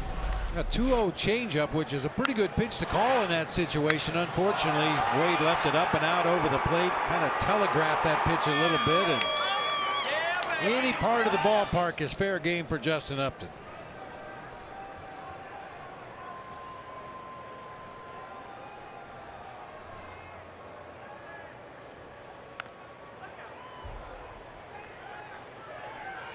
National League Player of the Month last month. .298 with 12 home runs. He hit the 12 homers in his first 23 games.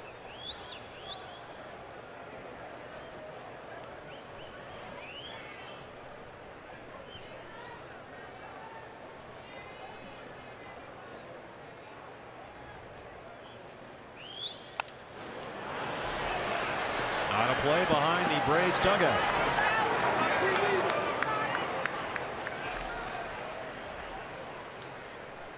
Well, we haven't had too many of these. I think we've been a little bit spoiled, you and I, because it's just been a sensational season. Every game, it seems, is 1 or 2 runs, and 7-1 is something we haven't seen a whole lot of. That's our fault for even talking about it last night. We were saying how fortunate we were that we haven't had a lot of blowouts either direction. Every game has been compelling and highly competitive right down to the last out. And this one may still turn out to be that kind of a ball game. 1-2 now. You know he thinks so, that's for sure. The bug is gone from Martine's hat. That's something.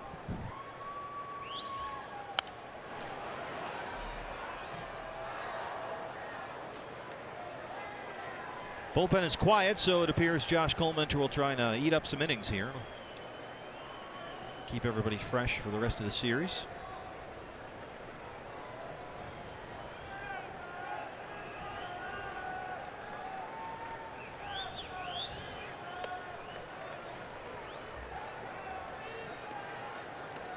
While Upton was here in Arizona 6 seasons, broke in, of course, as a 19-year-old back in '07. He averaged 18 home runs per year, but hit more than 18 only twice. And he lines one down the line in left. That's a fair ball. Justin Upton has his 3rd hit of the night, and he's in there with a double. He's now a triple shy of the cycle in his return to Chase Field.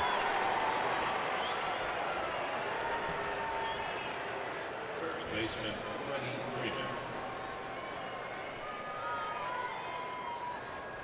Maybe playing with just a little more fire tonight. Waits well on that slow curveball from Josh Collmenter, able to keep it fair down into the left field corner. Man, was he running hard, streaked around first base, hard into second with that slide. 3rd hit of the game. He's 3 for 4, single, home run, double. Here's Freddie Freeman. Did not go. John Tepane says down at 3rd. Freeman doubled and scored his last time up.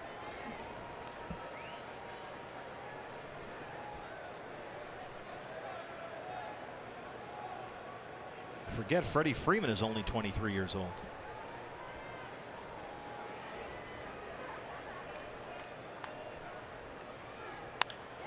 And he lifts one high to right field. Gerardo Parra in front of the track. Coming in now. He's under it, makes the catch, Upton bluffs and stays at second. And some smiles out there from Justin. You didn't really think I was going to go on your arm, did you? Left fielder, Evan Gattis. Gerardo Parra is always hoping that runner attempts to advance 90 feet. Got behind the ball as usual. Fires a rocket back into the I think he infield. just threw it at him. All right, I guess it's on now. Look at Parr. Here's Evan Gattis.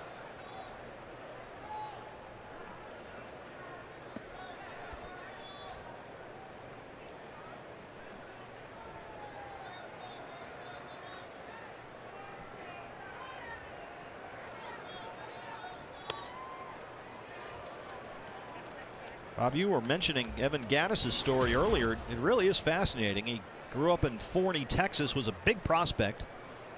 Everybody saw reports about his crazy power, his big rifle throwing arm. Signed to play college ball at Texas A&M and never showed up.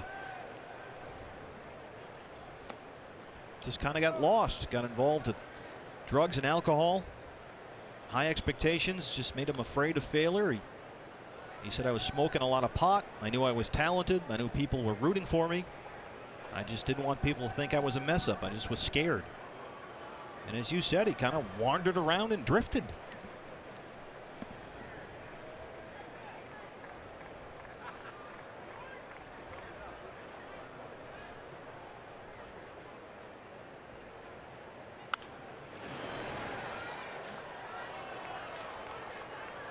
He worked a bunch of odd jobs. As a ski lift operator, worked as a valet, took care of golf carts, some Cold Stone. That'll tide things over here. He worked as a janitor. In fact, his janitor ID card is his Twitter avatar, and he uses that to remind him where he's been and how far he's come.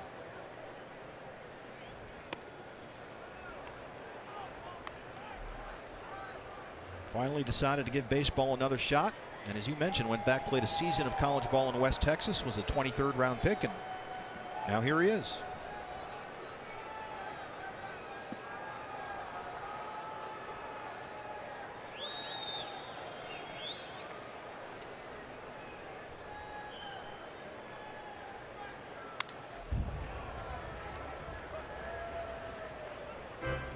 Well, those expectations, as you said, a lot of people expecting big things from you. You feel like you've got responsibilities to justify the faith that your friends and family have in you, and yeah, many times for a young kid, that's a huge weight to carry. Some guys are up to it, some guys need a little bit more time. I have to believe that Evan Gattis appreciates every day he puts on that big league uniform, maybe a little more so than some other guys. He's 26 years old, turns 27 in August. Josh Collminter rings him up. That's 4 strikeouts for Collminter. Will go bottom 7 at 7-1.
APS Energy All-Star tonight is Braves starter Mike Minor. 1 earned run through 6, 4 strikeouts.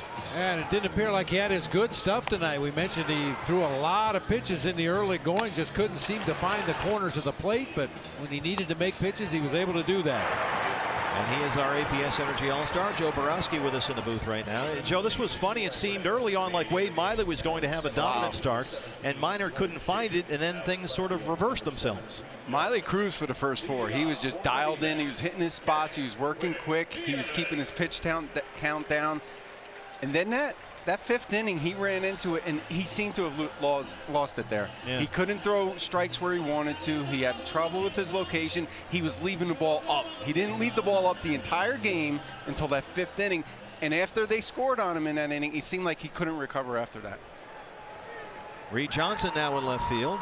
We mentioned the changes defensively that Freddie Gonzalez was going to have to make after taking B.J. Upton out. So Johnson in center. Johnson in left, pardon me, and Schaefer in center.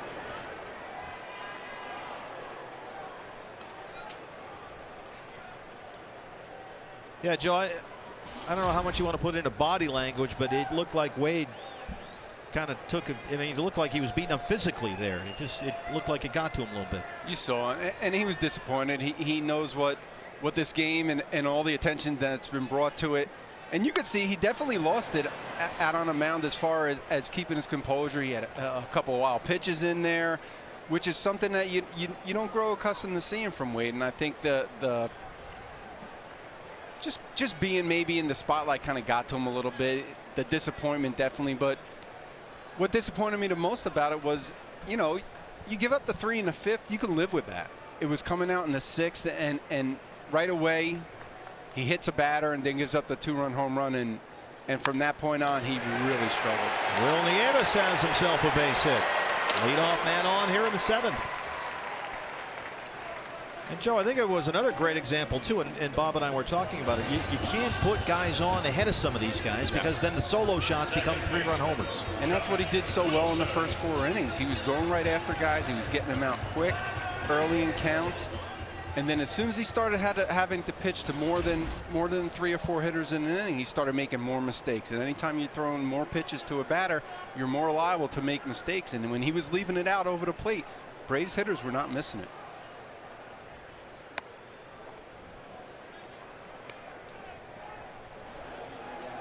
Aaron Hill and Didi discussing things in the dugout.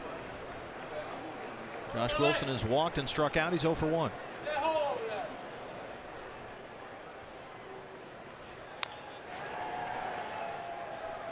Well, that's an important part of the learning process for a young pitcher too. Sure. You're not always going to have your best stuff. You may start the game real well like Wade Miley did tonight, bump up against some adversity, but you got to find a way to get yourself back into a good rhythm, get your mojo working again, execute the pitches you need to. And Bob, you're going to give up runs in this game, but you have to limit it to that 1 inning. You can't have the follow-up inning right after that and put up another crooked number. That's what gets your team in a hole that's very difficult to climb out of. And it's funny, it was sort of the way it happened. I mean, an error, which is certainly not Wade's fault, but an error to lead off the 5th, and then a walk and a wild pitch and a hit batter, and then another wild pitch, and then it just got away from him. Justin Upton is there. And you can see that walk to McCann, it may have played a little bit on Miley. He thought he should have gotten that pitch. I heard you guys talking about it, and Bob, you're exactly right. That high breaking ball, you don't often get it. You'll get it on the fastball, but on the high breaking ball, you don't often get that call. Well, Jason Kubel will come up and hit for the pitcher here. So that's it for Josh Colmenter. Arjun McDowell out to talk to Mike Minor. Has had 102 pitches, 66 for strikes. This is usually just a quick recap of the scouting report on Jason Kubel. We talked about this the other day. You go over the lineup in depth, how you want to pitch each guy, maybe his first at bat, second at bat of the game, whatever the case may be, how you want to pitch him with runners on base or nobody on base. But the first pinch hitter comes up there, and the pitching coach immediately runs out just to make sure Mike Minor knows exactly what he wants to do against Jason Kubel. And remember, Minor really tough on left-hand hitters. Only 4 hits to lefties all season long. Now make it 5 after Gregorius' single back in the 5th. And the only right-handed bat that Gibby has available tonight is switch hitter Cliff Pennington. So going with Jason Kubel here, lefty on lefty. Actually, Parra has a single as well, so he's given up hits to both lefties in the Diamondbacks lineup tonight. So we'll see if Jason Kubel can continue that trend here.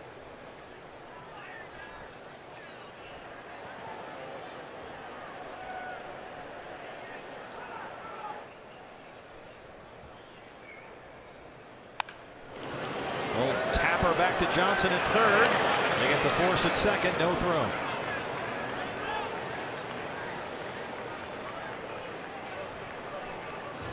Joe, what's coming up in the postgame show?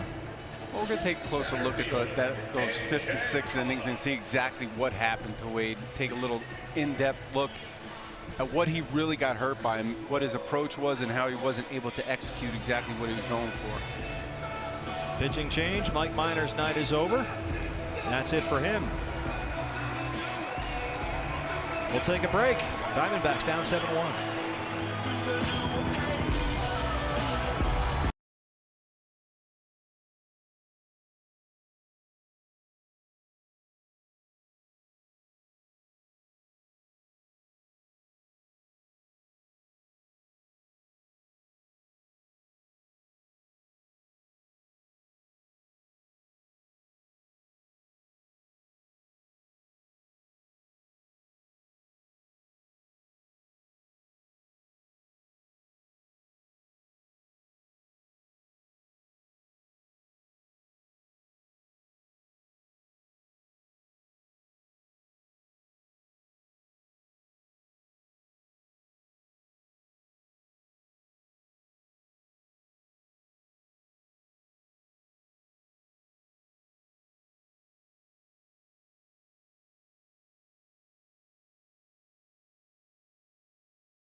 I met a lot of great people. I had a good relationship with a lot of my teammates. I love the city.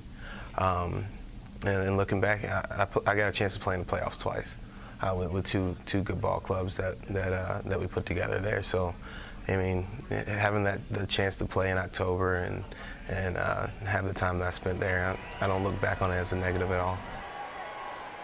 Justin Upton back at Chase Field tonight on his return here, and he's had himself quite a night.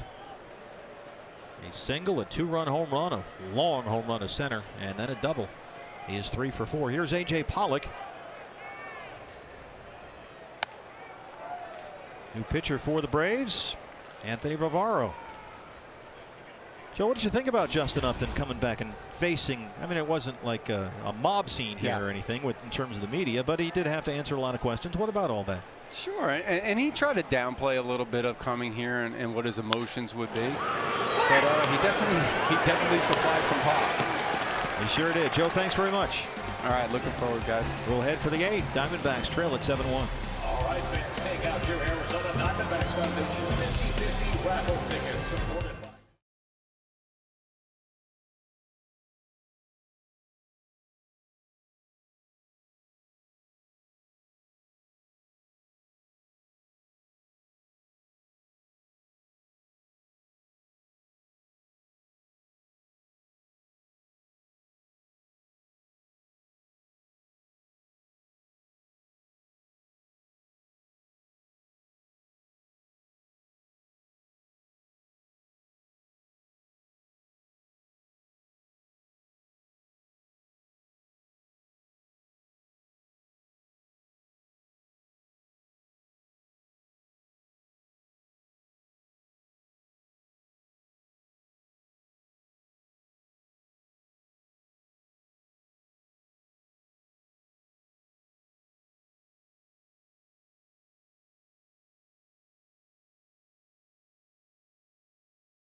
2 in this game, scored a run each. That's our Ram Trucks tools of the trade. New pitcher for the Diamondbacks, Tony Sipp. Nice job by Josh Colmenter coming in, eating up a couple of innings, putting a 0 on the board. Now Tony Sipp is charged with the same thing. Come in here, put a couple zeros up. Hope your offense figures out a way to get it going here quickly. Tony last worked in Saturday's game against the Phillies, gave up an RBI single and walked 2 in a third of an inning. He'll face Brian McCann, Dan Uggla, and Chris Johnson here in the Atlanta 8th.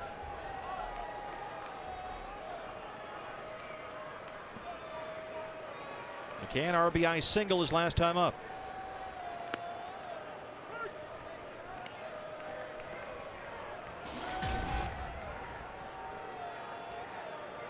He's been on base twice tonight. Walked and scored in the 5th. RBI single back in the 6th.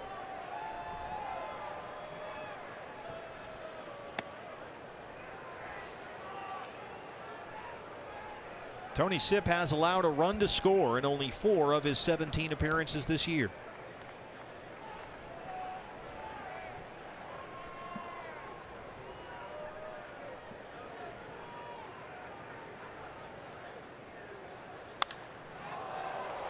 Out of play, and it's a good thing. That one had some hang time. Whoa. Pulled well foul, but way up in the air. He might have hit that one to Pascagoula.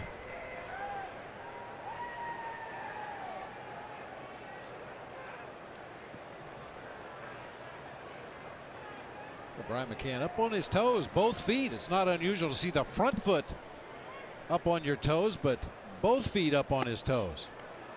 2-2 now. I have to say it works pretty good for him. He's a 6-time All-Star. He's won 5 Silver Slugger awards, so it's working out just fine. Yep. .279 hitter through his first 8 major league seasons.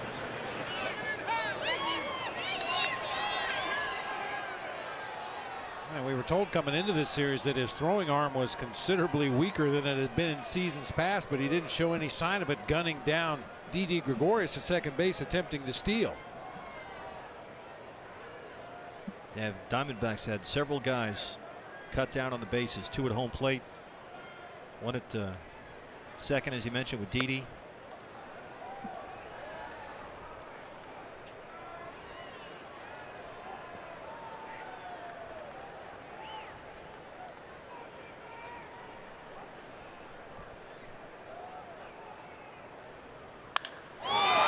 That one is absolutely crushed. Third of the year for Brian McCann, a solo shot, and it's 8-1 here in the 8th. From the tips of his toes.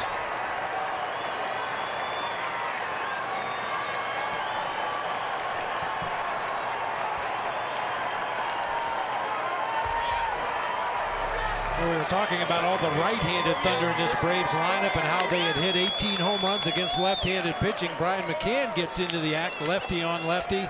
A no-doubter way back to right center field. 3rd home run of the game for the Braves. Here's Dan Uggla. Well, we talked about how the Braves struggled to score runs in San Francisco, but Brian McCann wasn't really part of that. He had a good series there in San Francisco against one of the best pitching staffs in baseball. A couple of 2-run homers in that series. Continues here in the first game of this one. We mentioned he had just come off the DL recently after having an operation in October to fix up his shoulder, and he said, he came right back like he'd never been gone. And he said, if you told me a month ago that I'd be feeling this good, I wouldn't have believed you. Well, it looks like he's feeling just fine. Well, he went out on a rehab assignment. Played in 7 games, hit .348 with 4 homers and 9 driven in. That should have told you right away he is ready to go. And that pitch was in a very similar location to the one that Justin Upton hit out against Wade Miley. And Joe Borowski mentioned it. Everything up. Dan Uggla gets that one up in the air. A.J. Pollock. And hits off the terrace. That's a double for Uggla. That's as long a double as you can hit in the major leagues.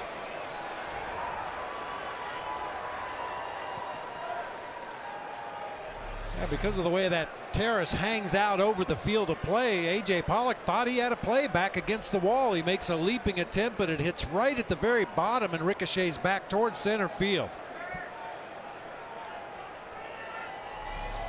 I'll tell you, when they're firing on all cylinders, this is a scary lineup because everybody top to bottom can leave the ballpark. And that includes Chris Johnson, who steps in now, a triple shy of the cycle. He singled in the third, 2-run home run in the fifth, RBI double in the sixth. The former Diamondback with a big return here to Chase.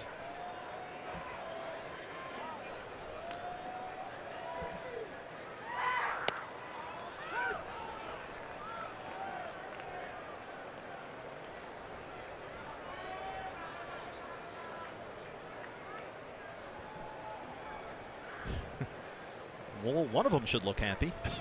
You would think so.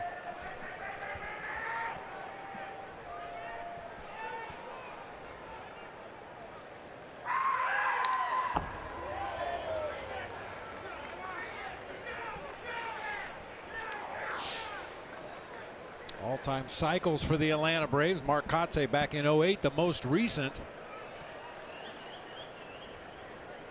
Duff Cooley back in 1904. Big day for the Duffer. An old Braves field, maybe.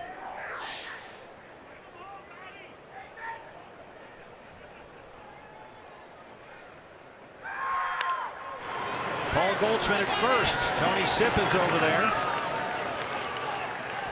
And Uggla moves over to third. Funny thing was about Chris Johnson, you know, the odd thing about him last year was while he was a Diamondback, all 7 of his home runs with Arizona came on the road. Did not hit a home run here at Chase Field with the D-backs, and his second at bat back here tonight, sure enough, gone. For Anthony Navarro, number 14, Ramiro Pena. Ramiro Pena now will hit for the pitcher.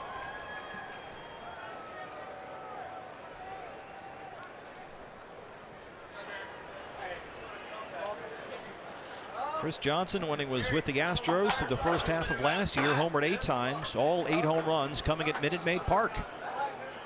Got traded to the Diamondbacks. Hit 7 with Arizona. None of them here. But he homered in his second bat here tonight. A 3-hit night. Ramiro Pena now.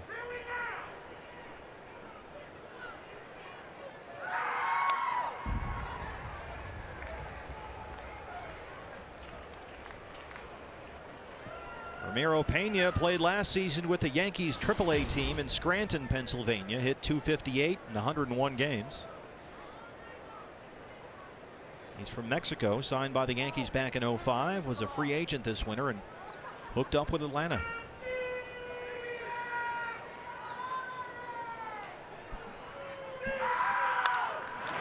Way up in the air behind the Atlanta dugout. Paul Goldschmidt right in front.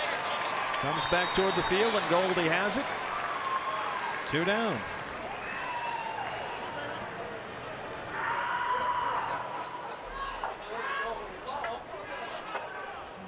That's a lot of home runs. Yes, it is.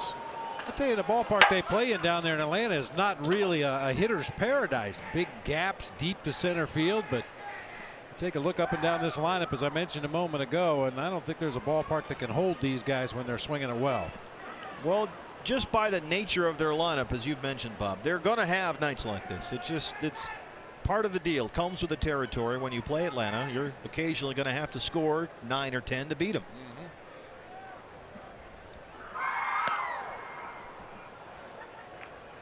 Andrelton Simmons may feel a little left out. He's 0 for 4. Struck out his last time up.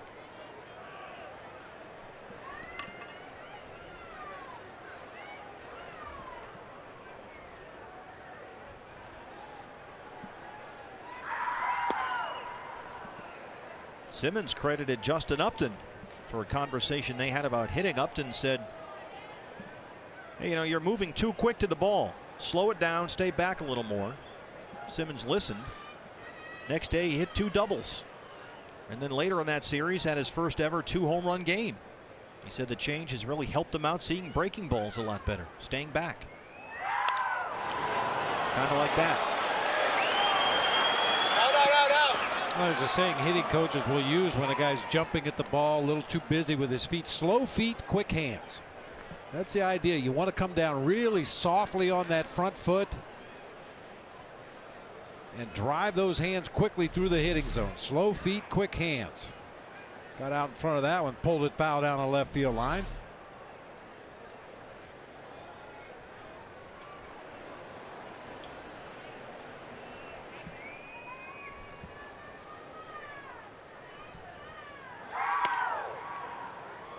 Well, you can see how Simmons is kind of lunging toward Tony Sipp as that ball is being delivered.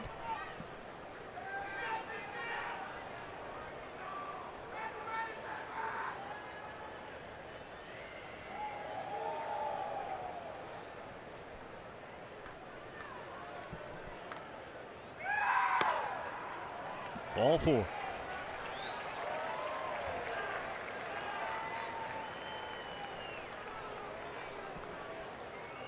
So they're on the corners with 2 outs here, and that brings up Jordan Schaefer. Center fielder Jordan Schaefer.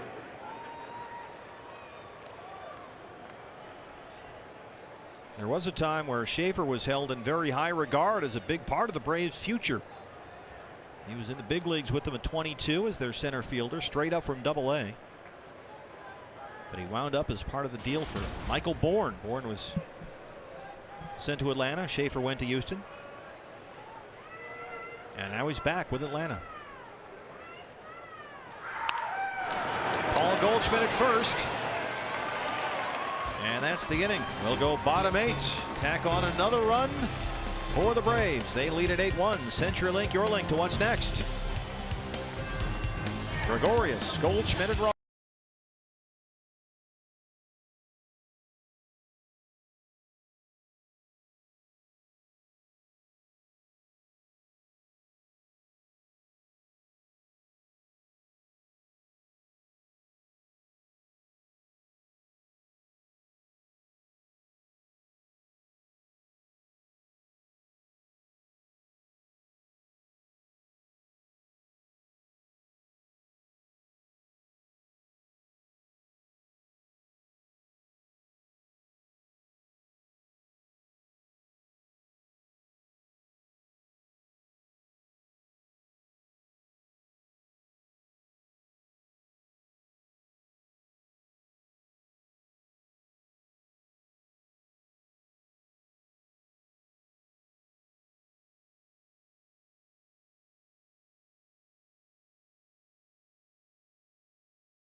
Hey, check out the new Grab and Go outside section 104 right here at Chase Field. A great place to find all your favorite Pepsi products. Look for the QR and scan for your chance to win great prizes and find all your favorite Pepsi products. I didn't know what a QR was either. I didn't either. I had to ask. It's like a barcode thing, Yeah, right? apparently. Who knew? Learn something every day. David Carpenter, new pitcher for the Braves. Ramiro Pena settles in over at third. Yeah, one of the unfortunate things about having a game like this in the first game of the series is Freddie Gonzalez won't have to use any of his better late inning relievers as Ramiro Pena takes over at third base. Yeah, they have 1 or 2 guys back there that can pose problems from Yes. time to time. Gregorius, Goldie, and Ross, 2, 3, and 4 here in the 8th. Diamondbacks down 8-1.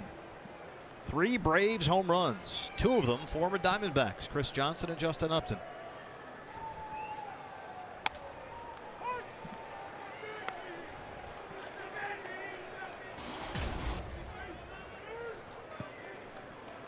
Didi 1 for 3, singled his last time up. Looks like Paul Goldschmidt will get the rest of the night off. Goldie was supposed to have the day off yesterday, but had to come in. And so Eric Hinske is on deck in the number 3 spot.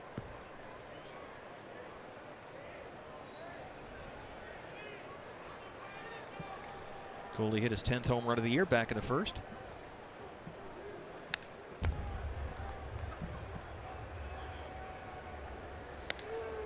In 4 games in their series at San Francisco, the Braves hit 2 home runs and scored 10 times. Tonight they've hit 3 home runs. They've scored 8 times. Will Harris up and throwing.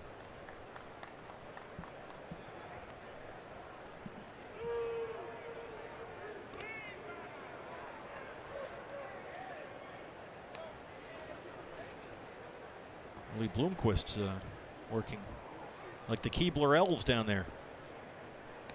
Just trying to help the team win any way he can. You would think they would have specific tools for that job. Well, they have a couple of different things, but usually a pair of needle nose pliers works about as good as anything else, or one of those Leatherman tools. Karam, look out. Incoming. Willie's busy. He's focused. Yeah, how come we didn't use that for tools of the trade? Oh, nice. Guys in the truck.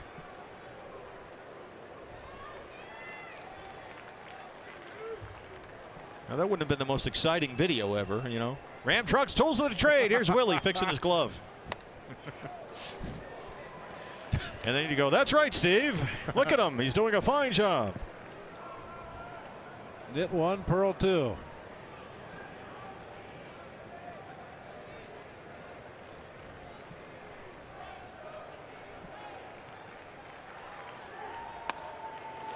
Ball 4, leadoff man on here in the 8th.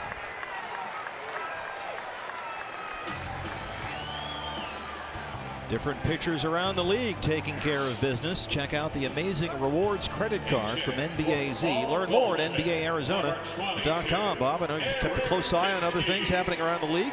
Yeah, I mean, this has been amazing. Those one-hit shutouts, there have been 3 of them since last Friday.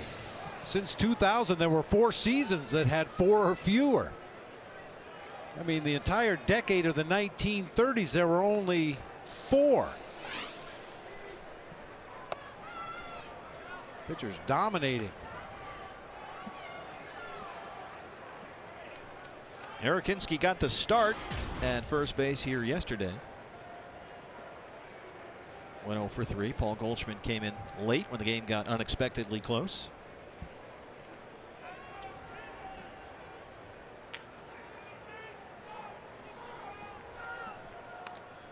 Talk about pitchers dominating. How about Travis Wood from the Cubs tonight? Cubs beat the Rockies 9-1. Alfonso Soriano with his 4th homer. Travis Wood went 7 innings, gave up 2 hits, shutout baseball, and he hit a double and a single. He had more total bases himself than he gave up.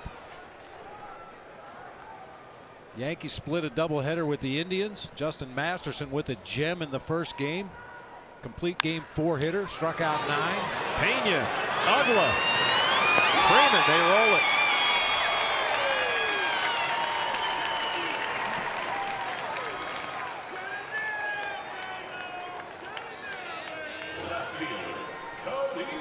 Here's Cody Ross. Yeah, for me in Cleveland, Masterson is the key.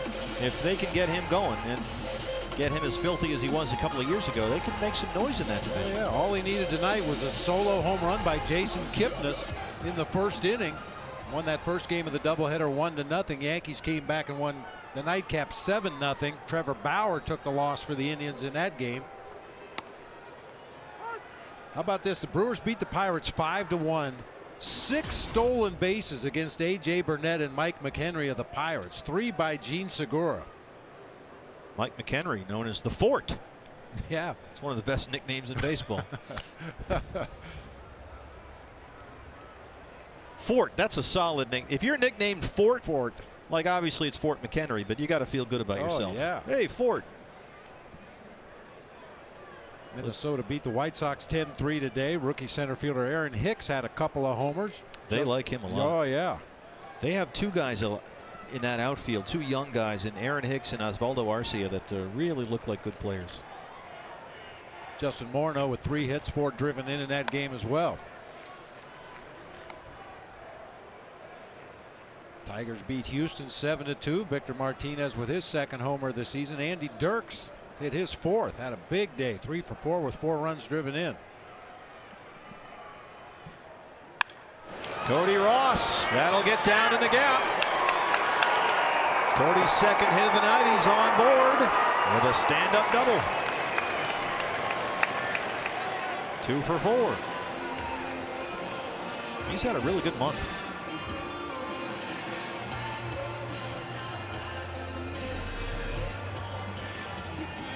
Hanging slider from David Carpenter. He's just a 2-pitch guy. Fastball slider makes a mistake for Cody Ross, and he does not miss it. Line drive into that gap in left center. Cody batting .360 over his previous 8 games, and he's 2 for 4 here tonight with a single and a double. Cliff Pennington will hit for Martin Prado here.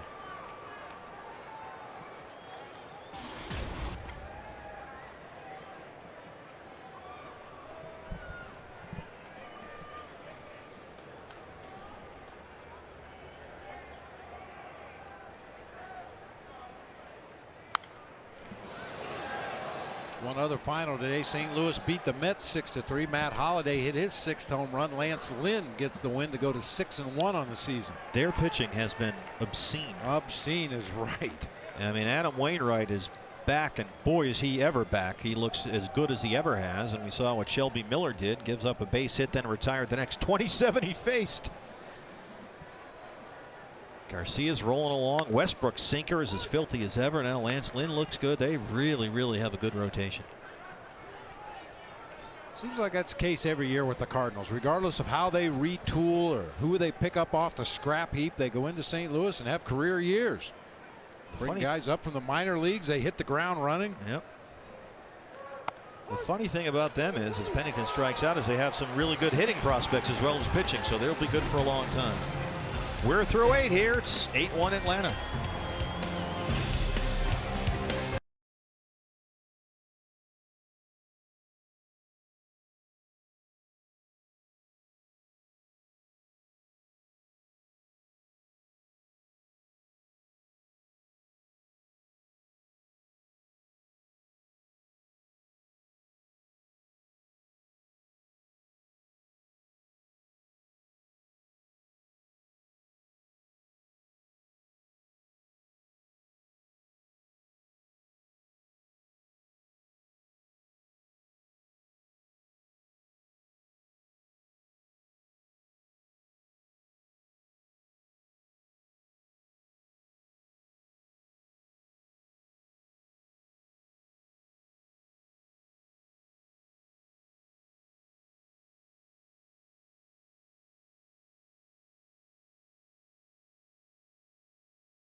Express, brought to you by Cox Communications and Fry's Food Stores, is back and ready to take you to a D-backs game. So stop by this month's participating Gilbert Cox retail store or Fry's Food Store in Prescott Valley, and you can enter to win 2 seats on the Fan Express bus. Registration ends today. You got to hurry up. Got a chance to go to a couple of Padre games at the end of this month, so registration is ending almost right now, so hurry up. We don't want you to miss a seat on the bus. FoxSportsArizona.com has all the info. Will Harris is in there. Defensive changes. Eric Hinsky takes over for Paul Goldschmidt at first. Cliff Pennington has now taken over at second, and Josh Wilson moves to third, replacing Martin Prado. Justin Upton has a 4-hit night in his return to Arizona. 2 singles, a double, and a big 2-run home run. 4 for 5 for Justin Upton tonight. baseman Freddie Freeman. Patrick Corbin gets to face this lineup tomorrow.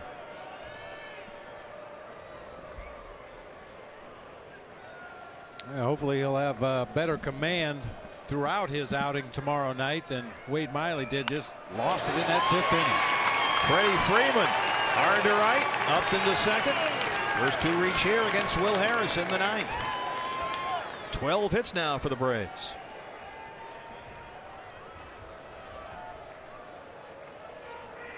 Freeman's 2 for 5. Left fielder Reed Johnson. Diamondbacks Live coming up next. Todd Walsh, Joe Borowski have a complete breakdown for you on Justin Upton's big return to Chase Field. Here's Reed Johnson. He came in to play left field for Evan Gattis.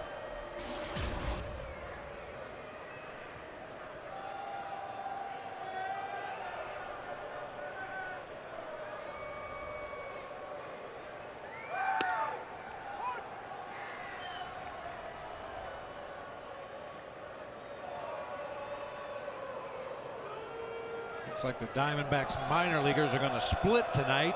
4 games on the schedule. Reno lost to Iowa 6-4. Mobile Bay Bears beat the Jacksonville Suns 3-2 tonight.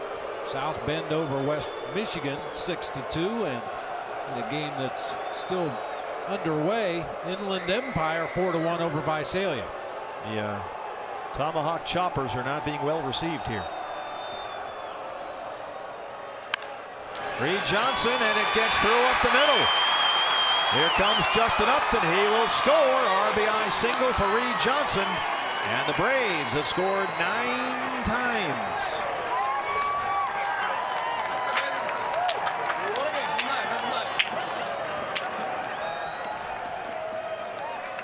Catcher Brian McCann.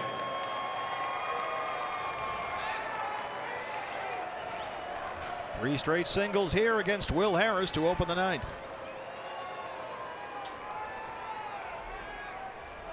Brian McCann hit a very long home run his last time up. High and deep and gone to right field. It's in the dirt. Runners will advance.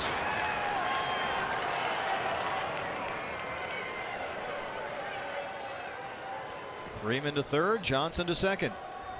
Wild pitch.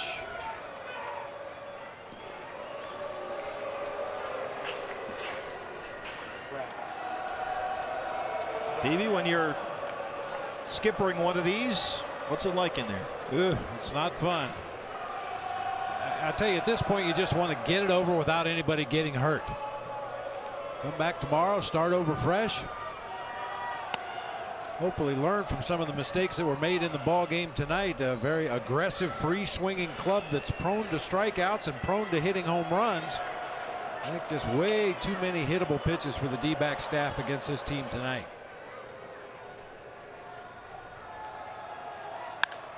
McCann lifts it in the air to left.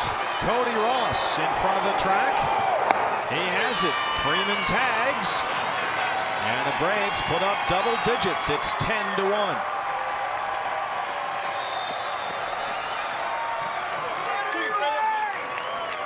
Third RBI for Brian McCann tonight.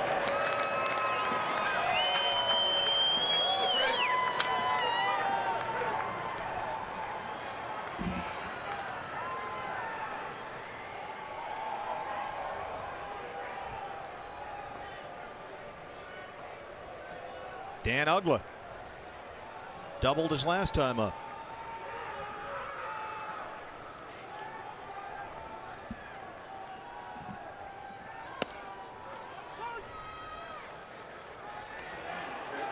Daniel Hudson continues his comeback from Tommy John.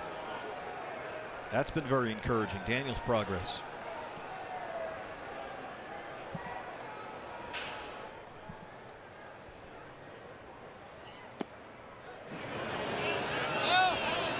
James Hoy says no.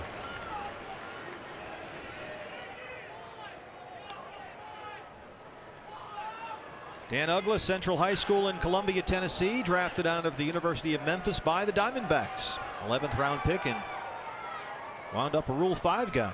Picked up by the Marlins, and he was off and running.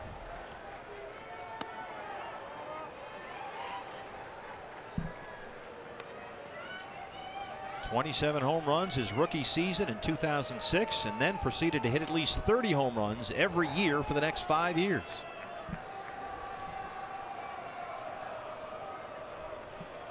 Teammate of Cody Ross.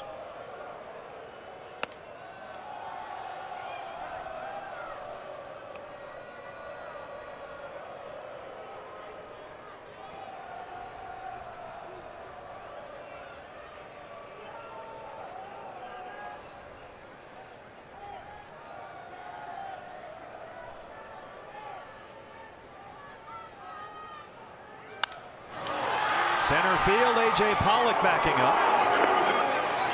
2 down.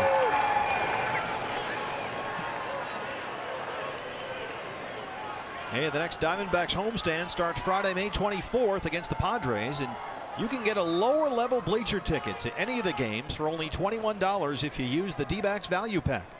The value pack includes the bleacher ticket, a hot dog, a Pepsi, and a free cookie from Subway restaurants, all for only 21 bucks. So call now and ask for the value pack, 602-462-4600, or you can buy them online at dbacks.com/value. Juan Francisco. Cover up. Don't look. It's 10-1.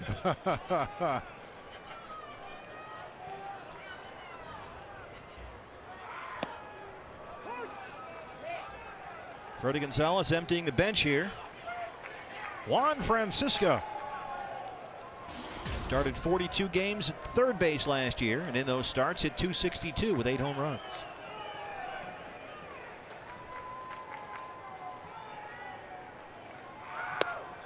Let's take the pulse of Diamondbacks Nation right now, and kind of looks like that.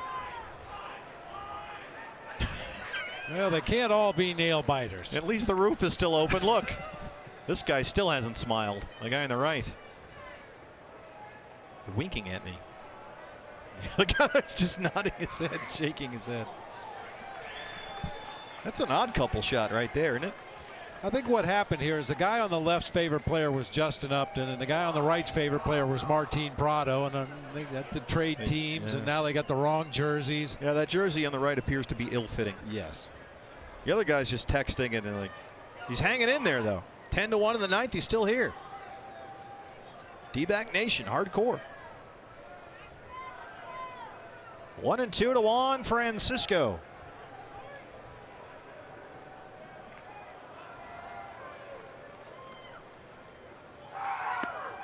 There's the strikeout, and that ends the top of the ninth. 2 more runs across. We'll go to the bottom half. Check your text. It's 10-1.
Diamondbacks and Brave coverage starts at 6 o'clock with Diamondback Live pregame show brought to you by Nissan right here on Fox Sports Arizona. Patrick Corbett and Julio Teheran.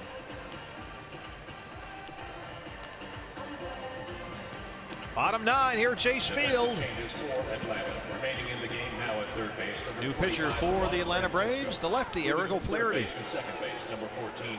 Two-pitch guy, fastball, slider. O'Flaherty not overpowering. Fastball averages right around 90 miles per hour. You see his numbers on the season. Right field. Tremendous whip. We've talked about that a lot this season. Walks and hits divided by innings pitched.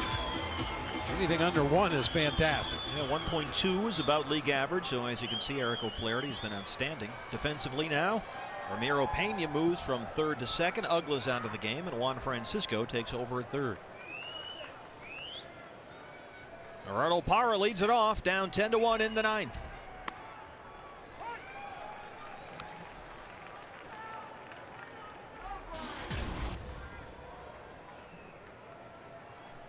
As usual, Gerardo has been on base. Although I think the 10-1 score, Bob, is reflected in Parra's uniform. Yeah, I was just thinking the same thing. It's a rarity for him to be this deep into a ball game without having some Look at that. slide marks on his pants or shirt or somewhere. Looks like the after picture in a detergent commercial. That is uncharacteristic. Nothing. Not a smudge, a smear. It's been that kind of night. He did reach on a fielder's choice back in the 2nd. He singled and was stranded in the 4th. Flied out to center field in the 6th.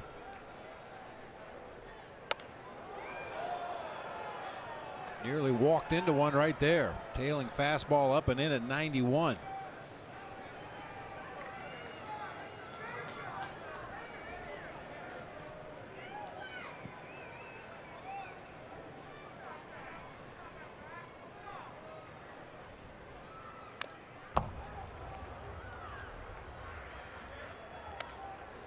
The rally cap.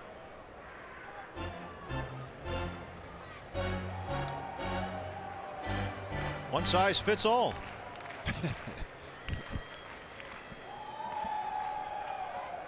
There you go. That's a good rally cap.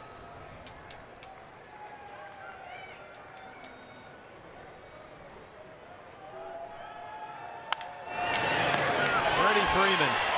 He's a good player.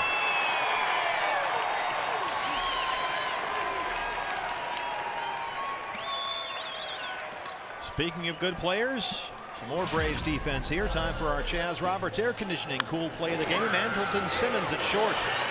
Well, we touched on it early in the ball game with Didi Gregorius for the Diamondbacks and Simmons for the Braves. We got a chance to see some sparkling defense in this series. Here's Will Nieves. It's interesting. Simmons has something of a different throwing motion from other shortstops, and we saw it there. He'll go much more over the top with his motion rather than sidearm like a lot of guys do. If he has enough time to complete the full motion, he says he feels like it gives him more strength, gets more on the throws. You know, not to mention it'll be a much truer throw because of the rotation on the ball. Won't tail or cut as on its way across the diamond. It's like throwing a 4-seam fastball for a pitcher.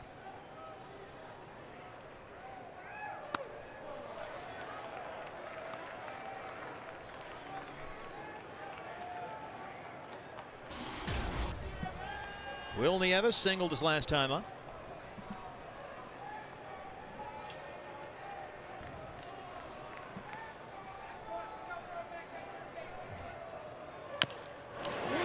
Here comes Simmons. He's cut off by Francisco at third. Here's another look, Bob. Watch this is an overhand motion that the scouts always write about. Third baseman, Josh Wilson. Straight over the top. I guess to equate it to a pitcher like Josh Coleman, gets right over the top, true throw across the diamond, gets a lot on it. As you mentioned, if he has to hurry, he can whip it over their sidearm or underhanded. But when he has enough time, he likes to get on top and showcase that arm. Still looking for the rally. Good seats. Rally cap. guys are, I mean, forget it. We still got a chance here. Rally caps all over the place. As long as you have outs left in a ball game, you've got a chance. That's the great thing about baseball. There's no time clock. You can conceivably play a game forever. Some nights it feels like that.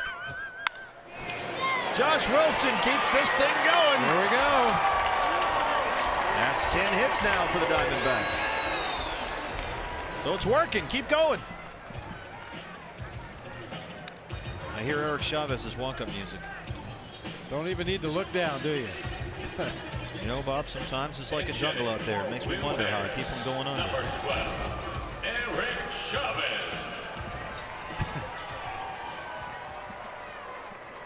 Here's Eric Chavez. He'll hit in the 9 spot here.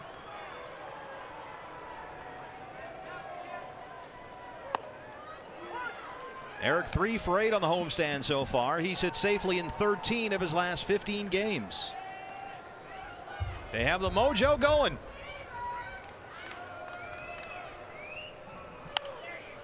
Straight up in the air, this will do it. Francisco, open your golden gate. There it is. Braves take game 1 of the series, 10-1.